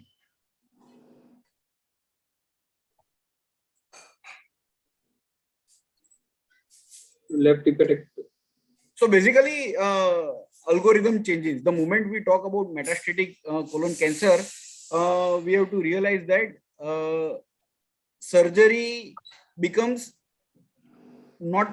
may not be adequate to cure the patient, like locorenal cancer. So, and those cancers are systemic disease. So chemotherapy plays integral part. So earlier, most of the surgeons were of the opinion that go in first and take out the lesion. But now science is gradually drifting towards neoadjuvant chemotherapy, and Abhishek Kakru will be able to pitch in. But why we want to give neoadjuvant chemotherapy is we want to find out the behavior of the malignancy, how it is behaving. The moment you will go in first and take out the colonic cancer as well as liver lesion, you are not knowing how that disease is going to behave the moment you will give chemotherapy, right? So there are two options. If you go in straight away and do 100% resection, that is also a viable option, and science does not go against that. But at the same time, giving neoadjuvant chemotherapy in non-obstructed lesion is also a viable option. So you have to keep those things in mind.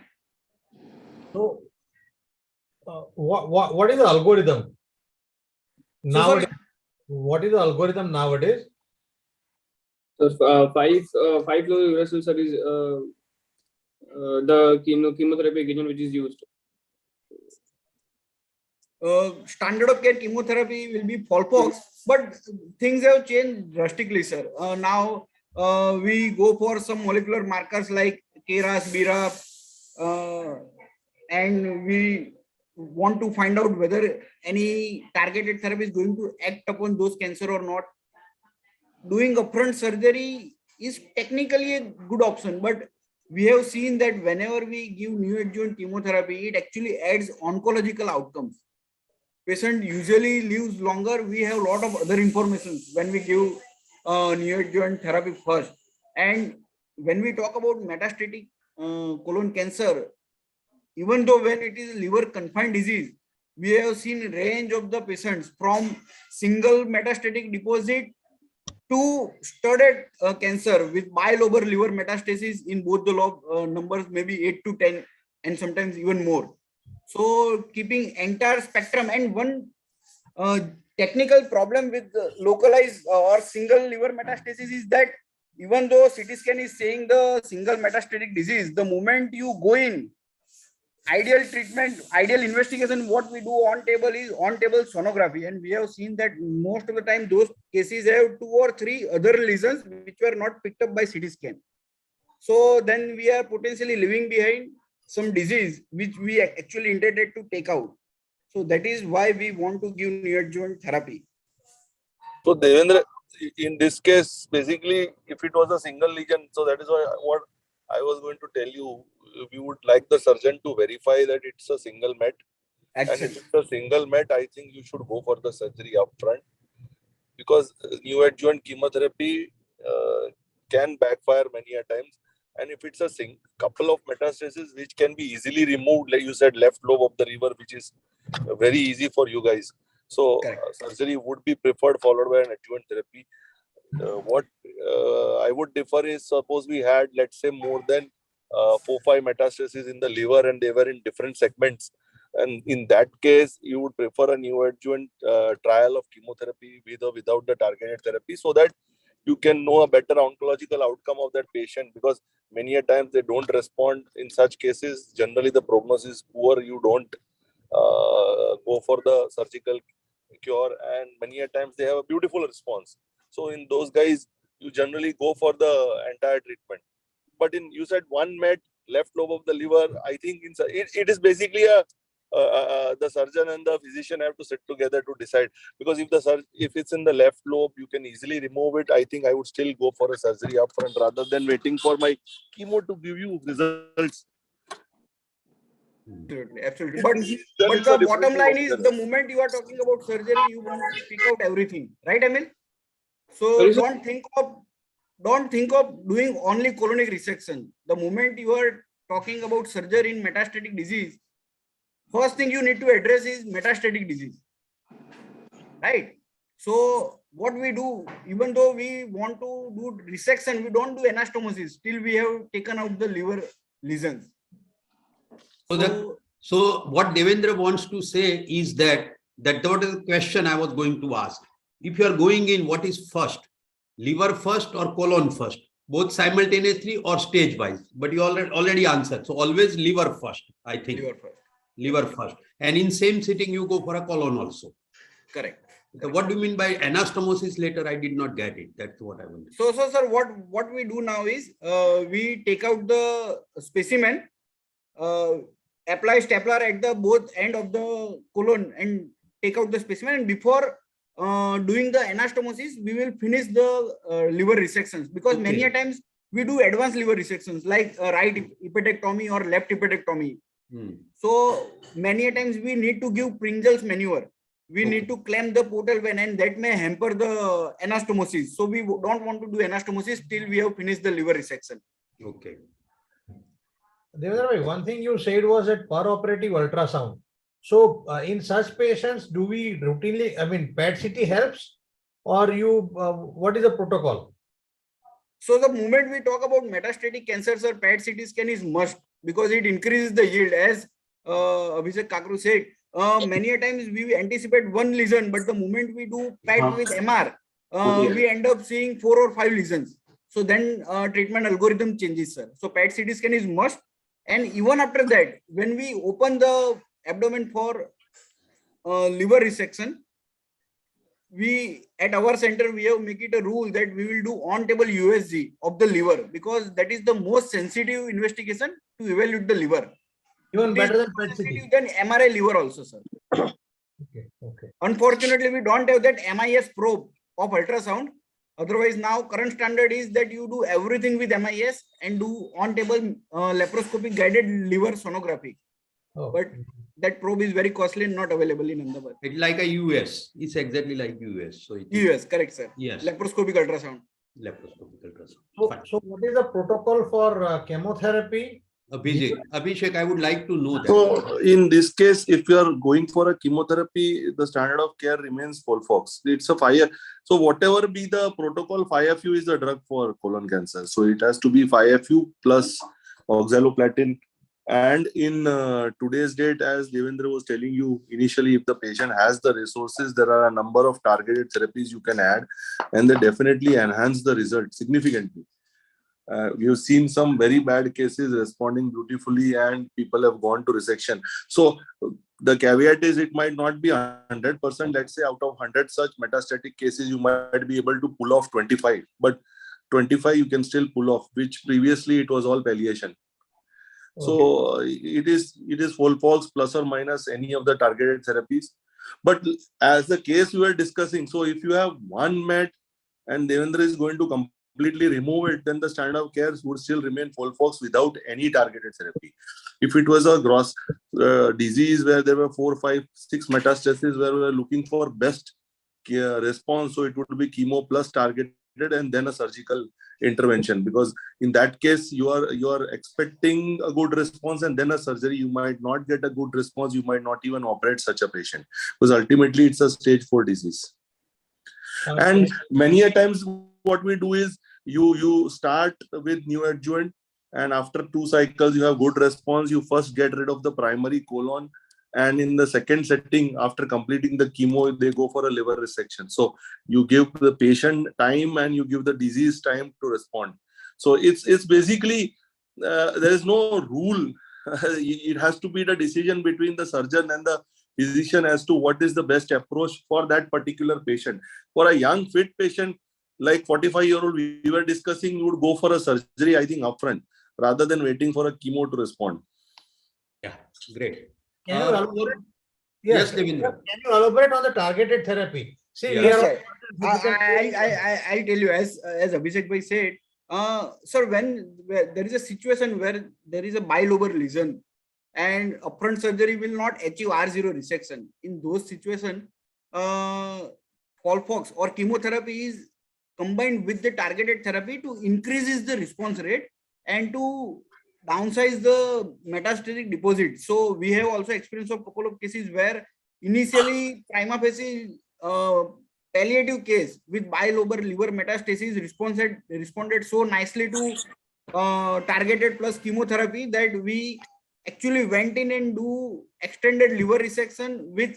So I can tell you a case where there were 9 deposits in left side liver and 2 or 3 deposits in right side of the liver, right lobe of the liver. We did extended left hepatectomy and a radio frequency ablation on table of right sided lesion. And in second sitting, we did colonic resection. So these situations can be created by adding targeted therapy to conventional FOLFOX based chemotherapy. The question is, what is targeted therapy? So these are all medicines only. Only thing is, what has happened is in today's date, you do a NGS, what we call is a DNA sequencing of the tumor, and you will know which targets or which are the possible targets that are where medicines can be delivered to this patient. So like he said, KRAS, there is MSI. So these are all markers which tell you which type of particular medicines should be added to a chemotherapy. These are all, it's a medicine. So basically, it's a targeted therapy. Yeah, I got it. Nothing like, yes. It's not a missile. So they specifically act on a receptor base.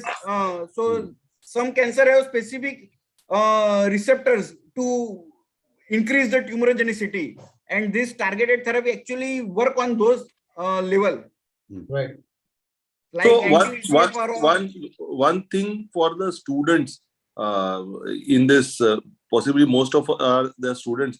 So why we are discussing so much extensive chemo targeted and surgery in this particular case? You should, one thing, basic thing you should remember is that in metastatic CRC, what is said is liver only metastasis. Liver only is, so non-metastasis is better. Then second, if I have to put a ranking, liver only mets would be better rather than a same patient with lung mets or mets anywhere else in the body. So if this patient had a lung met or a metastasis other than the liver, maybe even in the nodes and other places, I would rather be very careful asking my surgical colleague to do anything in this patient. I would just put him on a chemo. So liver only mets is considered to be good, and I think you should go for this patient. You should not put him on palliation, especially if he is a young fit patient. So if in addition to liver there is disease somewhere else in the body, you should be very careful in attempting surgical cures in such patients.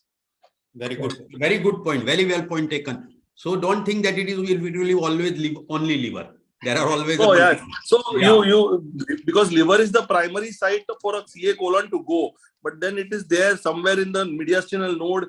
Many a times you see disease all over in the abdomen. There is nodal disease in the abdomen. Those things don't behave as well as a patient who has like splenic flexure mass and only a liver metastasis. Yeah, got it. Those guys are the best guys. Right. Okay. So there is one more question, Abhijit, I would like to ask you. Is there any role of, if you have done complete resection, no liver mets, nothing, but the report comes like that margins are not free? Margins are not? Free of tumor. Yeah. Might have done in emergency or something like that, whatever it is. Okay. So, sir, there is no replacement for a surgeon. Exactly. That's the there point. There is no replacement for a good surgery, no matter how much costly or how big the chemotherapy is. Surgery will has to be the best. So I'll tell you another thing. Surgeons might think the other way, but as medical oncologists, we think if the surgery is good, the patient will come out. Exactly. So it has to be a perfect surgery, and then only the patient will come out. If it is a margins are positive, the nodes have not been properly dissected out, you will ultimately land up with failure somewhere, and you have to do a resurgery again. Yeah. So it's not an excuse that chemotherapy will take care of it. No. I told there is no substitute for a good surgeon or a good surgery or a good surgery. Actually, sir, science says that if nodal dissection is inadequately done, that becomes high risk patients. So what would be the follow-up protocol for such patient? For example, this patient, we have resected completely. The histopatho is definitely to the advantage of the patient. What would be his follow-up protocol?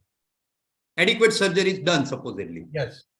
Then you will have to think about adjuvant chemo if he needs chemo. So if it's a node positive disease, so he will need an adjuvant chemo. If it is node negative, so we'll have to think at particular risk features in this patient, whether so stage 1, stage 2, no high risk features, you might just keep him under observation. And if there are high risk features, then possibly all of them would need adjuvant chemotherapy for 6 months, which is still FOLFOX. And another thing which obviously Devendra would tell you is that what we generally tend to do in these patients is put a port at the time of surgery, because FIFU based chemotherapies are infusional chemotherapies which cannot be given via a vein flow. So that is another prerogative of the surgeon which he has to do. And then you keep following these patients regularly every 3 monthly.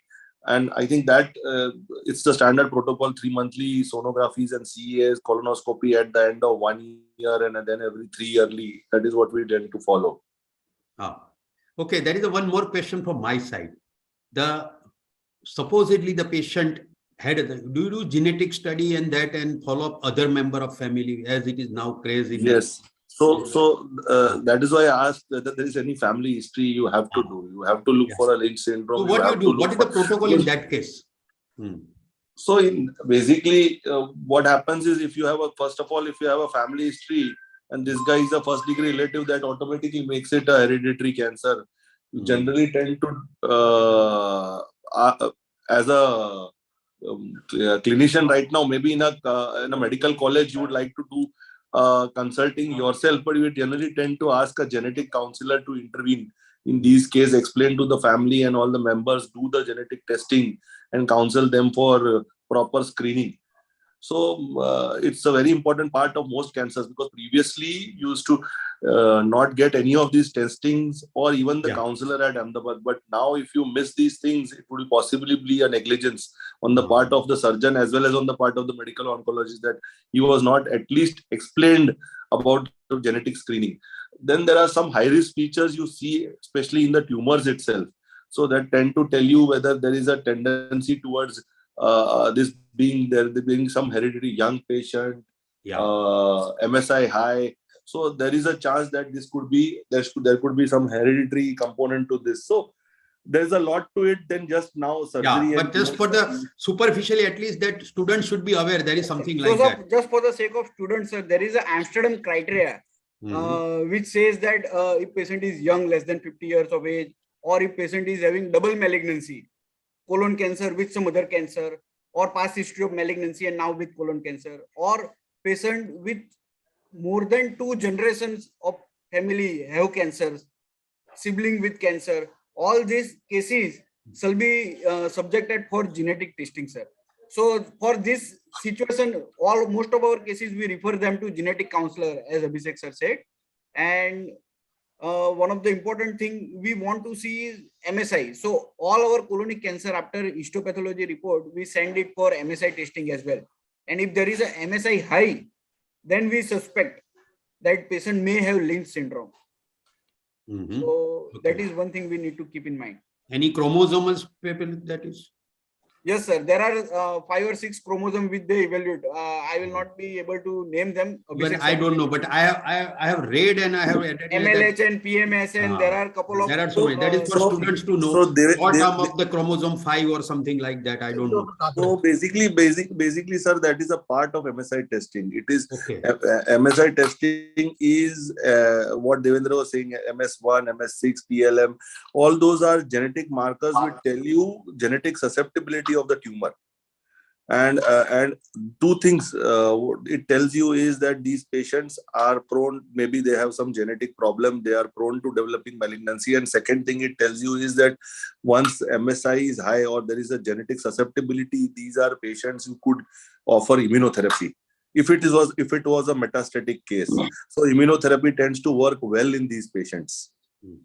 Okay, great. There are specific markers where immunotherapy can be given. You cannot offer immunotherapy to every patient of colon cancer. So if somebody has a MSI high, those are the patients who are at they have a good chance of responding to immunotherapy. So MSI testing is done by IHC and PCR, and they test about a group of 6 genes which are basically linked to your what do you call it? They basically tell you how stable your DNA is, or how unstable your DNA is, or prone to damage. Correct. And that makes it prone to development of mutations. And so your mismatch repair mechanism. You're not able to repair your genetic defects. Correct. And so you land up with genetic defects leading to cancer. So body has its own intrinsic mechanisms to repair genetic damage. And suppose you do not have those repair mechanisms, you are prone to developing those cancers. So that is what MSI testing does. Okay, thank you very much. Apurva, anything else? I think we have covered a lot. Now Devendra, there is one more question. Any advance before you go for your video? You have got a video, Devendra, I think, or not? Yes, sir. I got a couple of videos, sir. Yes, sir. Okay, so we'll like to see it. Before that, advantage of robotic over laparoscopy in a left colon. The question being asked today. Yes, sir. It's a very genuine question, and I must answer that. Yeah. Sorry for the background noise. I am beside my family. No, it's okay. So, if we look at the science for the evidences, and if we look at the current practice, how surgeon is perceiving those 2 technologies, I'll say that science says laparoscopy and robotic are parallel. Actually, robotic is an advanced form of a laparoscopic surgery. And actual benefit of robotic over laparoscopy is in difficult situations, sir. So conventional right hemicolectomy, left hemicolectomy, anterior resection, sigmoid colectomy, do it with laparoscopy or do it with robotic, results will be exact same. Where robotic add value to over laparoscopy is the areas where you need complex suturing, sir. Yeah, yeah. So that is one thing. Second, where there are extended resections, like multi-organ resection, if same situation, left hemicolon infiltrating the tail pancreas, now you need to take out the tail pancreas with or without splenectomy along with left hemicolectomy. So when such complex resection are done, laparoscopy may not be adequate because it does not give you a very stable platform. We need to understand that when we are doing laparoscopy, we have two instruments in our hand. Rest of the instruments are either with camera person or with our assistant. But when we are performing robotic surgery, automatically we become 400 person. We have 3 instruments and camera, 4 things under our control. So by virtue of adding 2 another instruments in our hand, we can actually add a lot of value to our dissection. So that is the only difference. Good visuals, good reach. Those are a couple of advantages of robotic over laparoscopy. But the way I see laparoscopy is fairly similar option in terms of outcome. Even science is not able to prove the superiority of robotics over laparoscopy. For standard template resection, both are equal, I'll say. I think Himanshu want to say about radical prostatectomy. That is the one place where I think so. Not now. No, not now, because it is not applicable to today's case. No, not today, just for that, because that is the example, for example. Yeah. So there is a definite advantage of robotic in radical Yes. prostatectomy. And Because partial he has said inaccessible parts, particularly where the robots will go much better. Because now today's scenario, residents are being told that we are doing robotic hernioplasty. That is the, I don't know. Even sir, for partial nephrectomy, sir will agree that robotic scores over laparoscopy because there is a suturing involved in partial nephrectomy. So the very specific situations where you have very important structures like nerves, you need to preserve alongside your dissection plane, like in radical prostatectomy, or where there is a complex suturing involved, like partial nephrectomy or nephron sparing surgery. Those are the cases where robotic scores over laparoscopy. In rest of the situations, like simple radical nephrectomy or cystectomy, or for that matter, colonic resection, most of the colonic resections, laparoscopy and robotic will go hand in hand. Yes. So Devendra, you would be more comfortable doing a rectal surgery with a robot rather than a transverse colon? Yes, sir. For rectum, so similar to prostate, we have to understand that pelvis is a narrow cavity, and as we go down in pelvis, there are important structures merging with each other. So male patient, narrow pelvis, obese body, these are the situations where we may struggle with laparoscopy as we go down. So I'll definitely prefer robotics in low rectal cancers where I am performing low anterior resections. So because our aim is sphincter preservation, and we don't want to compromise on that. So if I'm right, so basically robot scores over any other surgery in places where the human access is difficult or it's not very clear. Correct.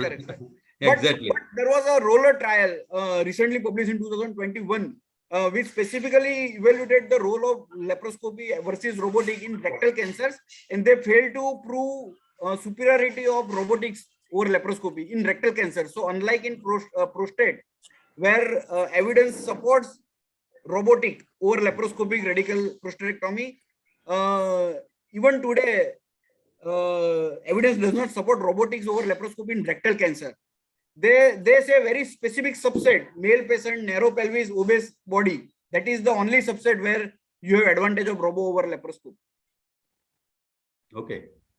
Anybody would like to ask anything? So otherwise we'll conclude with videos. My last question to Anil. Yes. That Anil, after completing that surgery, if you find on the first post-operative day, there are 500 ml of fluid in the drain, what will you suspect? Are you saying stool? No, Fluid. Fluid. Clear fluid. I know because you will 500 say ml of fluid. clear fluid in the post-operative period on first post-operative day, what is your first diagnosis? Sir says clear fluid, huh, Anil? પહેલા એમણે fluid કીધું, પછી એમણે clear fluid કીધું છે. Sir, Will you consider is a normal or abnormal? 500 ml of fluid in the drain. When you are going from the first post-operative in the morning, you find there are 2000 ml of urine output and 500 ml of drain, clear fluid. What will you suspect? What should come in your mind first? Left hemi કરી છે તમે. It's a practical question. Okay, I will give you a hint. I will give you either it could be a lymph or it could be a urine because of the ureteric injury. How will you differentiate?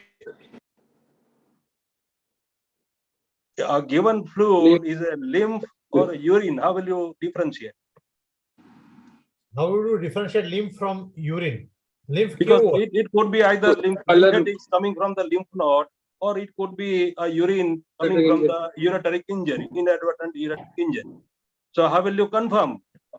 What is it? Any simple measure? Sorry, by creating or by sending just blood that's a sample for color, sir. Lymph is yellowish. Hint આપે છે કે difference between lymph and urine. Lymph કેવું હોય? Yellowish, sir. Yellowish and thick. So apart from that physical examination, what you will do to confirm whether any given fluid is urine or not? How will you confirm? It's a very important question, I would say. We have seen number of times. See, any given fluid, if I give any fluid, whether it is urine or it is not a urine, how will you confirm? Very simple test. Just for go for that creatinine of that fluid. If it is higher than your serum creatinine, it is a urine. Drain fluid creatinine. Then it is a creatine. Yeah. He actually started speaking, then stopped. He said creatine. What creatine? Then he stopped. Stop. That's what I always say it. And one more practical test. If the suppose after that vaginal hysterectomy, the same thing happened with any pelvic surgery, something happened. You can give, and if the patient is taking orally, then you can give the tablet of pyridium and watch for the color. If it is urine, the color will change. Very simple test, right? The tablet pyridium will discolor the urine. It will not discolor the lymph. So once you find it's a coloring, it's a urine. Otherwise, it's a lymph.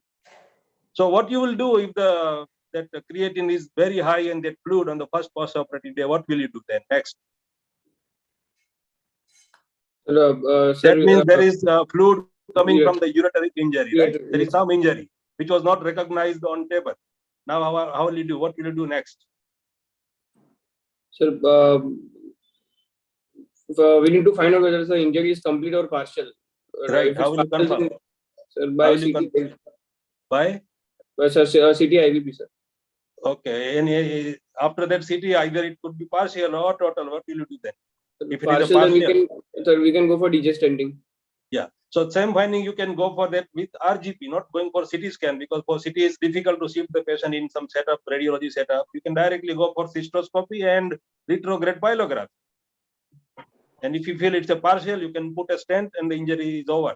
What will you do if it is a complete injury? If it is a total transaction of the ureter, both the ends are different. What will you do? On the first, second post-operative day, what will you do? Sir, proximal, sir, we will give PCNL, sir. We will give proximal diversion of urine. Yeah, but PCNL will not be so easy on first post-operative day because there will not be hydronephrosis on the first post-operative. But eventually, second or third post-operative day, you will find some hydronephrosis. You can put a PCN, make everything stabilize, and then again later on take a call. Okay. Sir, you are muted. PRM, sir, you are muted. There is a question. If per-operatively or right or left, you find you have injured the ureter, what will you do?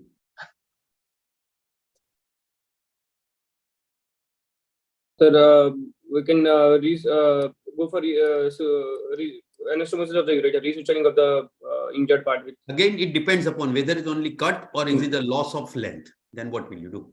And site. Where is the usual site where the ureter is likely to be damaged in a hemicolectomy? Himanshu bhai, if you remember, you and Sharad were there. Yeah, we in did HCG. Boris flap. We did Boris flap. Devendra, I don't know whether you were not there at that time. We were doing, you have heard or not? During ASICON. ASICON, we Yes, were sir. doing a workshop. Live from surgery was HCG, going live on. workshop. I have heard. Actually, I was part of audience, sir. I was not It that. was somewhere in part of- 2010, I think. 2010. 2013. 2013. I was in final year, sir. My MC. Yeah. That's what it is. So that is what has happened. And the patient was managed very well actually in the end because it was advanced growth and that, but still. So what will you do? That's the question. We called what a surgeon should do, call urologist. But what urologist will do? This is a practical question. Sometimes you may face. The primary repair was stenting. If there is, the one thing is very clear, if there is no loss, primary repair with stenting. If there is a loss, then you are in term. Most of the time, ureter is damaged before it crosses the vessel in case of right hemicolectomy. On a left side, depends upon the site, but on right side, it is almost always where it crosses before it crosses that.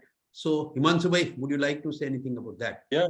The most common part of that ureteric injury is that mid portion of the ureter. So, number one, when you are assuming that it's going to be a difficult surgery, better to do it pre-operative stenting or just put a ureteric catheter. So, there is one of the way we can prevent the injury and recognize earlier. But if it is inadvertent, then depends on the length of ureter. If it is the length of ureter is 2 or 3 centimeters, we can go for end-to-end anastomosis. Otherwise, we need to make a Boris flap from the bladder and reunite the flap. Okay. I think this is more than sufficient for today's. Thank you very much, Himanshu bhai. Devendra, would you like to say about your videos now? Thank you very much, everybody. Yes. Yeah. So for that, I need to share my screen, sir. Yes.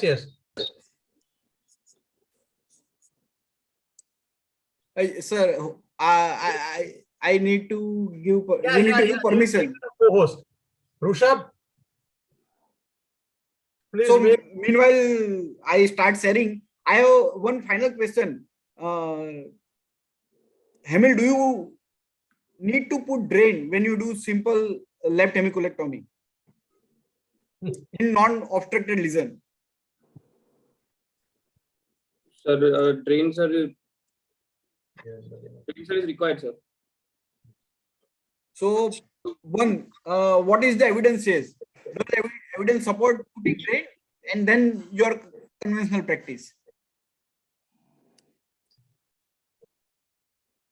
So in conventional practice, you do put a drain. Okay. And what does the evidence supports?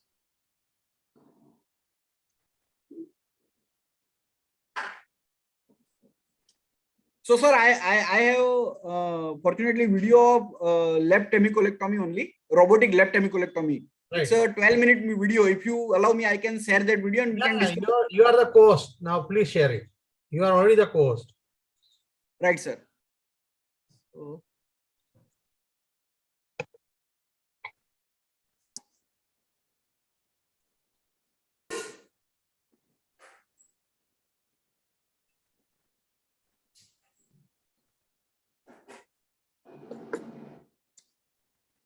just a second.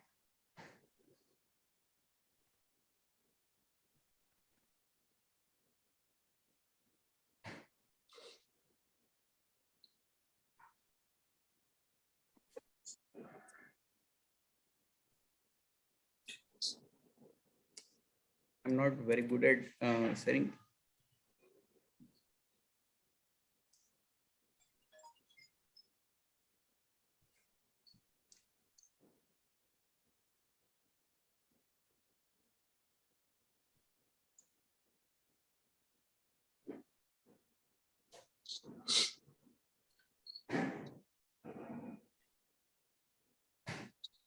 Sir, actually, I have opened the video in another tab. How do I need to?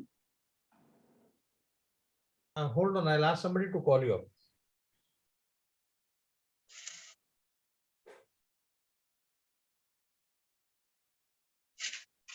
phone करना number से आपको Kono? Not being done?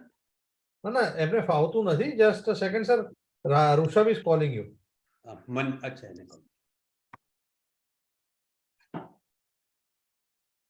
He has written, you can share now.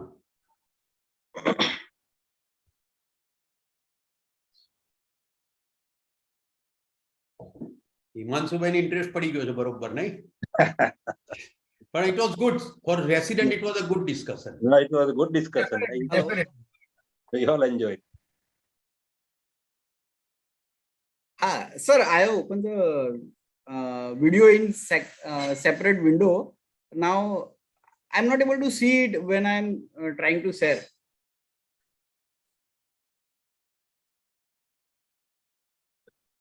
Rushabh છે sir મારો resident. Yes, yes, sir. They are technical experts in this.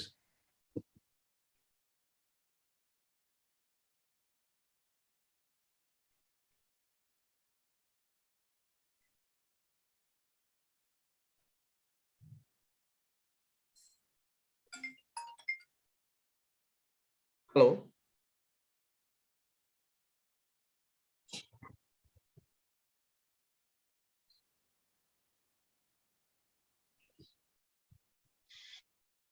Hello. हाँ बोलो.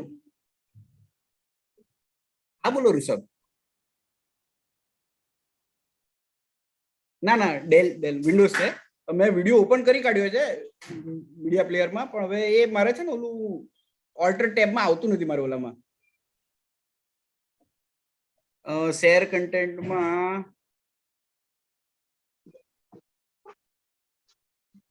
Window share sound.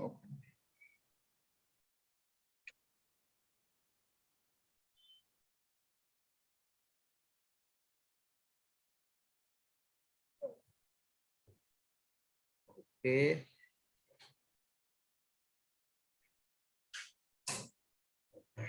Okay, that I will do. That is very possible for me. Yes, that I will do.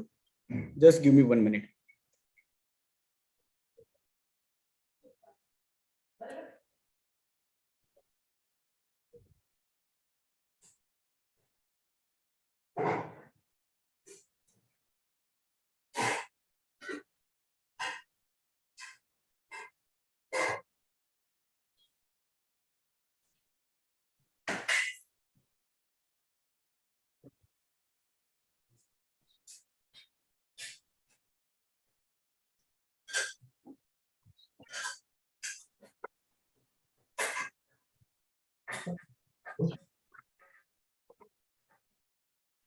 Just a second.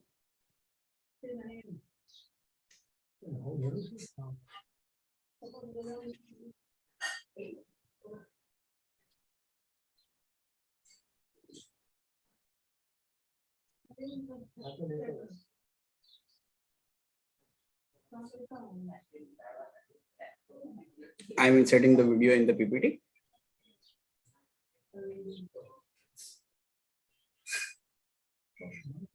Okay, done. So now I'll be able to share. Okay, let me try.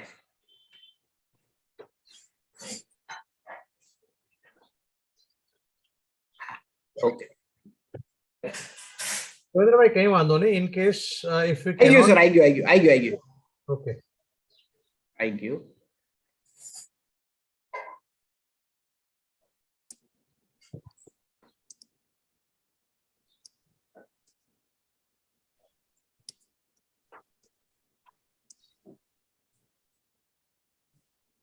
It's okay. Can you see, sir, now? Can you see the slide? Yes. Okay, Now okay, we are sir. seeing. Sorry for Yes, the great. inconvenience. Actually, I was okay. not able No to. issue. So this is specifically meant for left hemicolectomy with intracorporeal anastomosis, and I'll go with the slide, sir. So as we are discussing, these are the various type of colonic resection we can go ahead. Right, extended right, transverse colectomy, then various type of left hemicolectomy, and then subsequently anti-resections. And these are various principles which we discussed, that central vascular ligation, complete mesocolic excision, adequate mobilization, tension-free anastomosis. These are the key to success for all the colonic resections. So when we do laparoscopic left hemicolectomy, these are the port placement. These are the 5 ports we put, and as you can see, we don't put drains. So now we have stopped putting drains for conventional colectomy.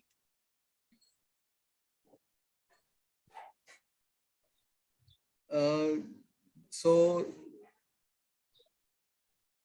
this is a case of left hemicolectomy done for splenic flexor malignancy. What we have done, we have put 4 robotic pods and 2 assistant pods. For all the colonic resection, it is very important that we first create a surgical field to work upon. So we need to pack all the bowels properly so that we can expose the working area. We nicely pack couple of gauze pieces so that small bowel will stop coming NOS while we are performing the surgery, and then we start with medial to lateral dissection. So as you can see here, we have started with medial to lateral dissection at the level of left colon. So here aim is to define the inferior mesenteric artery. So for all the left-sided colonic resection, first step is to define the inferior mesenteric artery. When we are doing sigmoid colectomy or anterior resection, we need to stay below the inferior mesenteric artery. But the moment we talk about descending colon or splenic flexor, we start working above the inferior mesenteric artery. So here we have developed the medial to lateral plane. Here we are lifting the inferior mesenteric artery with my left hand, and I am going medial to lateral just to make sure that we create a correct plane and safeguard the ureter and all the retroperitoneal structures like gonadal and other nerves. So can you see the location of the ureter? This is the ureter.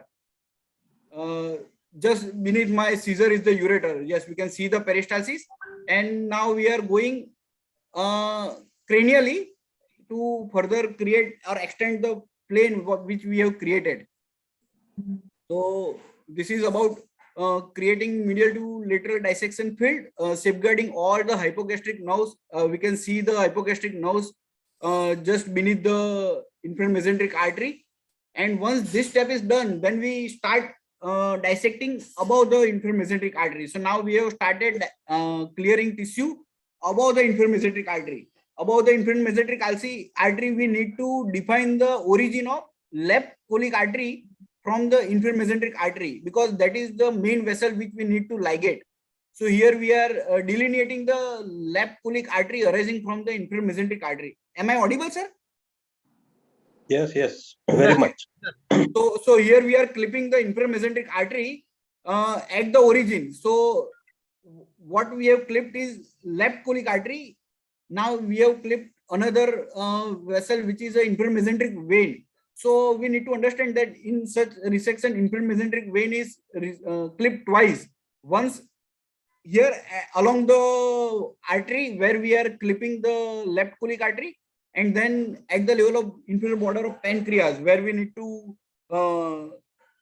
mobilize the specimen and separate it from the retroperitoneum as it enters the splenic vein at the level of inferior body of pancreas. So now we have clipped the inferior mesenteric artery, and now we are creating the field between mesocolon and Gerota's fascia. As you can see, there is a nice avascular plane. So these are the embryological planes. Posterior retroperitoneal structures are Gerota fascia, and this is a mesocolon. So it's a colonic compartment. So what we say to our DNB students are that our abdomen is like books of pages of books. So there are certain pages, like one page is colonic page, one page is gastric page, one is retroperitoneal page. So what we need to do is simply create that plane, separate 2 pages. So as you can see from entire length, from medial to lateral dissection, as we are going, we are able to create a very nice avascular plane. And as we go higher towards the body pancreas, we are able to see the body of pancreas as well. The moment we see the pancreas, this is the time we mobilize the DJ flexor. The moment we mobilize the DJ flexor, we will be able to define the entry of inferior mesenteric vein beneath the body pancreas. So here we are dividing the attachment of DJ flexor so that small bowel will go away. To be precise, 4th part of duodenum and jejunum, that will go away from the surgical field. And what tubular structures we are witnessing here along the body pancreas is the inferior mesenteric vein. Here nicely we can appreciate all plane of dissection along the body pancreas. So this is the dissection done between mesocolon and the pancreas. We have to be very careful when we are working along the pancreas that we don't hit the parenchyma. This is inferior mesenteric vein. I am skeletonizing it so that we can clip it safely. We have already clipped it at the level of left colic artery, and as you can see, what we are discussing, the advantage of robotic surgery, here you will be able to see that as and when required, according to the angles which I want to work, we can tilt the instrument. So we surgeons are a big fan of Langenbeck retractor. All surgeons will be agree with me. And in robotic surgery, practically all the instruments can be your Langenbeck retractor. As and when required, you can give it accordingly angle and keep it for retraction. So here we are separating the mesocolon from the tail pancreas. We have reached right up to the lateral wall above the Gerota's fascia. And once we are done here seeing the psoas muscle, we can start with the other dissection. So here we will be able to see the spleen. So the moment we see the spleen, it is time we stop our medial to lateral dissection. Now we are starting between the stomach and colon. So when there is a localized lesion, now we have stopped taking omentum. We keep the omentum in body because it's a very important organ. We are separating the omentum from the colon. It's a transverse column where we are working at present, and colon is gradually drifted away from the omentum. As we go along, we'll meet the plane of dissection which we have created by already finishing posterior medial to lateral dissection. So that is how we join the plane. Once we create medial to lateral field of dissection, we join it from superiorly and then from laterally, so that we can encompass entire of the colon with its mesocolon. So that is the principle of complete mesocolic excision. So here we are gradually going towards the splenic flexor, and here we have put a Gauss and we are able to see the Gauss as well as tail pancreas, and we are almost done doing our colonic dissection. One important structure to be dealt here is splenic vein. Many a times patient have a very low lying splenic vein, and we may actually incidentally injure the splenic vein. So that is one thing which we need to avoid, because pancreas and all other structures are very nicely visible, but splenic vein is a structure which usually will be seen only after we injure it. So we have to be very prospective and realizing what is the actual anatomy and work accordingly. Once all the steps are done, we can mobilize the rest of the attachment from lateral side by putting lateral cuts at the white line of told. Here we are taking some part of peritoneum, as we were suspecting some small peritoneal deposits, but it actually turned out to be non-specific inflammatory changes of the peritoneum. But whenever we are in doubt, we take the localized peritoneum along with the colon. Again, we have seen the Gerota from lateral, so we are done with mobilization. Now we need to prepare the bowel where we need to cut. So for that we do proximal as well as distal mobilization. Here we are doing proximal mobilization, and now we are going towards the sigmoid colon. We are mobilizing the sigmoid colon so that we will have good tension-free anastomosis. This is the distal colon mobilization right up to the rectosigmoid junction. We can nicely visualize the ureter and the gonadal vessels, and as you can see, entire surgery can nicely be done with combination of good monopolar and bipolar energy devices. We usually keep a small measure tape to make sure that we are taking 5 centimeter and not less, because many times in minimal invasive surgery, we may tend to take longer margins. So there were instances where we have taken 10-12 centimeters because here zoom are under our control. Sometimes we keep it 2x, sometimes we keep it 4x up to 10x. So then it's very difficult to assess whether it's a 4 centimeter or 8 centimeters. So it is better to keep a measure tape so that you don't over resect the colon. now we are preparing the mesentery of the bowel for the future anastomosis. Usually, we have seen, and literature also support that hybrid approach does not translate into a lot of advantages. Like if we mobilize the bowel and then we do extracorporeal anastomosis, that will not serve the purpose. Whenever we want to pass the actual benefit of MIS, we need to do everything with minimum invasive approach. Here we are seeing the delineations of colon. We have transected the transverse colon, and now after transection of transverse colon, we will divide the descending colon just above the sigmoid colon. Here also we are able to see the demarcation. Once bowel is resected, we usually park it somewhere, usually in the splenic fossa, and start with the intracorporeal anastomosis. Here we are doing side-to-side stapled intracorporeal anastomosis, where we keep both the bowels together and take a stay stitch so that it remains in that position. Then we do a small enterotomy so that we can pass a endo-GI stapler for the anastomosis. So here we are putting a small enterotomies on the both the ends. This is 60 millimeter blue load endo-GI covidien stapler, which we are applying for the joining two bowels. We have to make sure that we don't capture the mesentery while we are performing this. These are the conventional laparoscopic staplers. So as I said, robotic is an advanced form of laparoscopic surgery where we have actual advantage of utilizing more than 2 instruments. So as you are seeing, there are 4 or 5 instruments when we are working in that area. Once we do stapling, we always take an angle stitch, as in open or laparoscopic surgery, because we feel that angle need to be secured. There shall not be any tension on the angle, because that is the area which may be precarious if there is a tension. So we protect the angles by taking stitch, and at the end of that we close the enterotomy by suturing. We can also apply another stapler, but this enterotomy closure is very straightforward procedure, and we can finish these things very fastly, very rapidly. So as and when required, we always do intracorporeal suturing. It saves time as well as it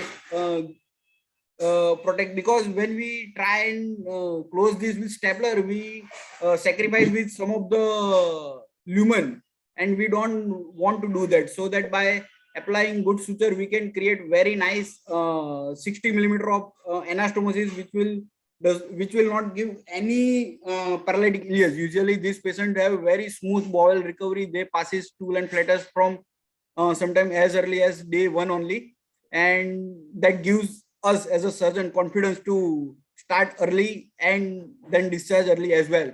You can see laparoscopic suturing is similar to robotics suturing, but when we are taking reverse suturing, as we are doing here, this reverse suturing is very difficult when we do it with laparoscopy. 2 things are, at least in my hand, very difficult. One is reverse suturing and one is suturing with wrong hand.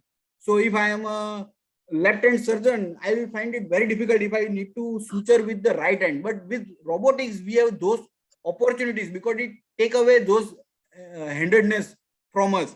So as you can see here, I am taking reverse suturing, and similarly, we will be able to do. And this is the a picture at the end of the procedure. Sorry, I missed it.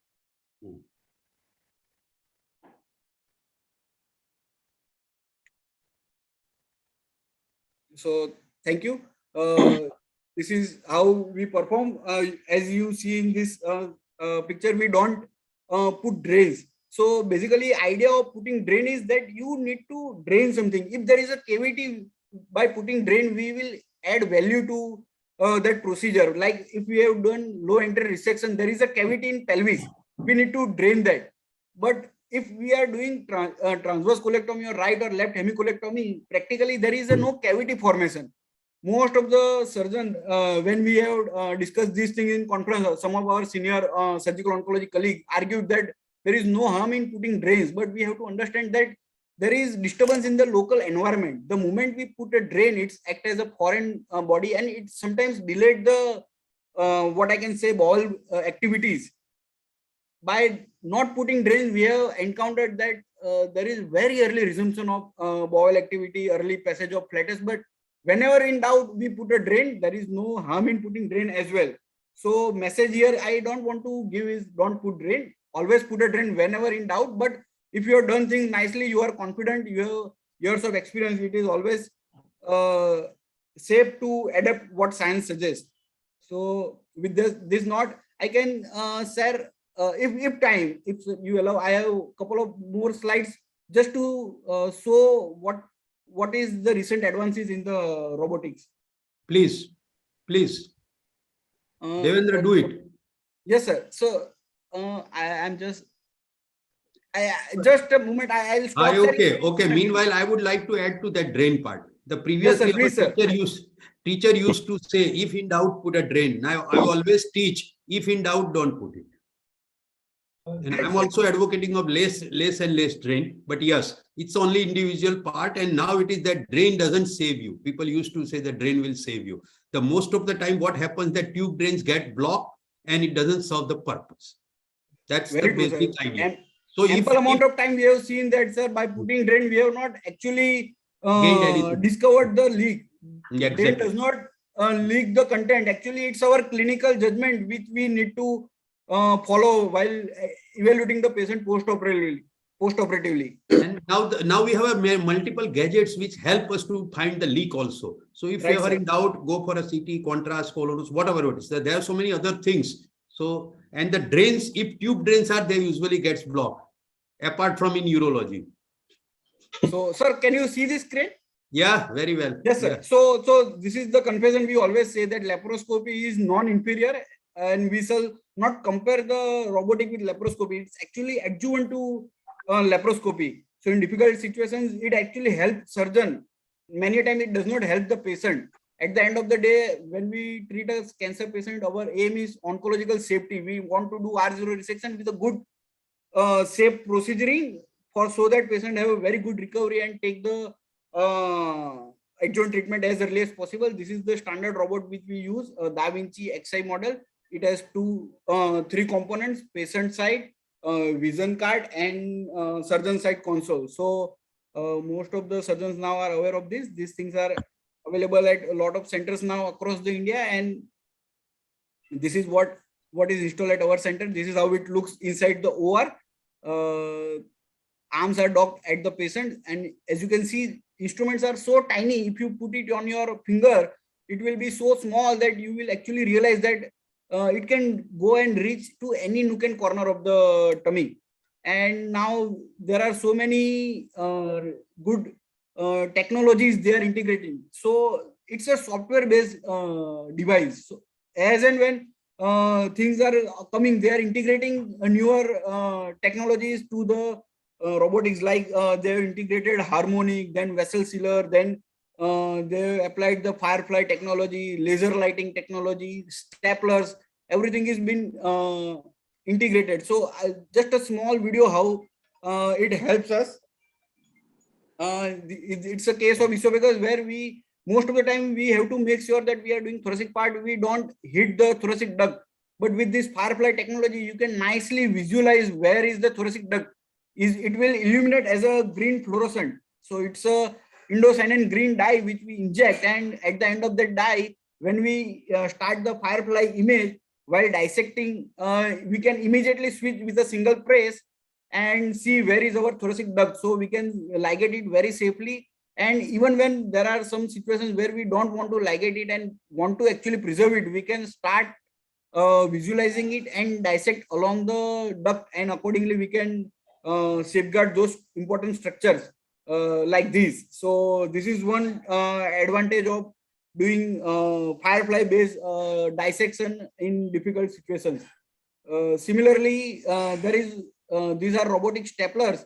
So what we seen in previous step was conventional staplers, and these are robotic staplers. So here when we are doing gastric conduit preparation for esophagectomy, you can see that robotic stapler, like other instrument, will come from the robotic instrument. It will also be controlled by the surgeon.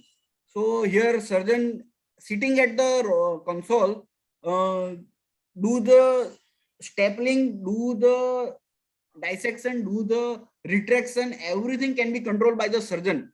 So that makes surgery so effortless. And unlike conventional staplers where you actually have angle to be created, here all the angles you can create by simple intuitive motions of your fingers without any added strain on your shoulder. So that is also one of the advantage.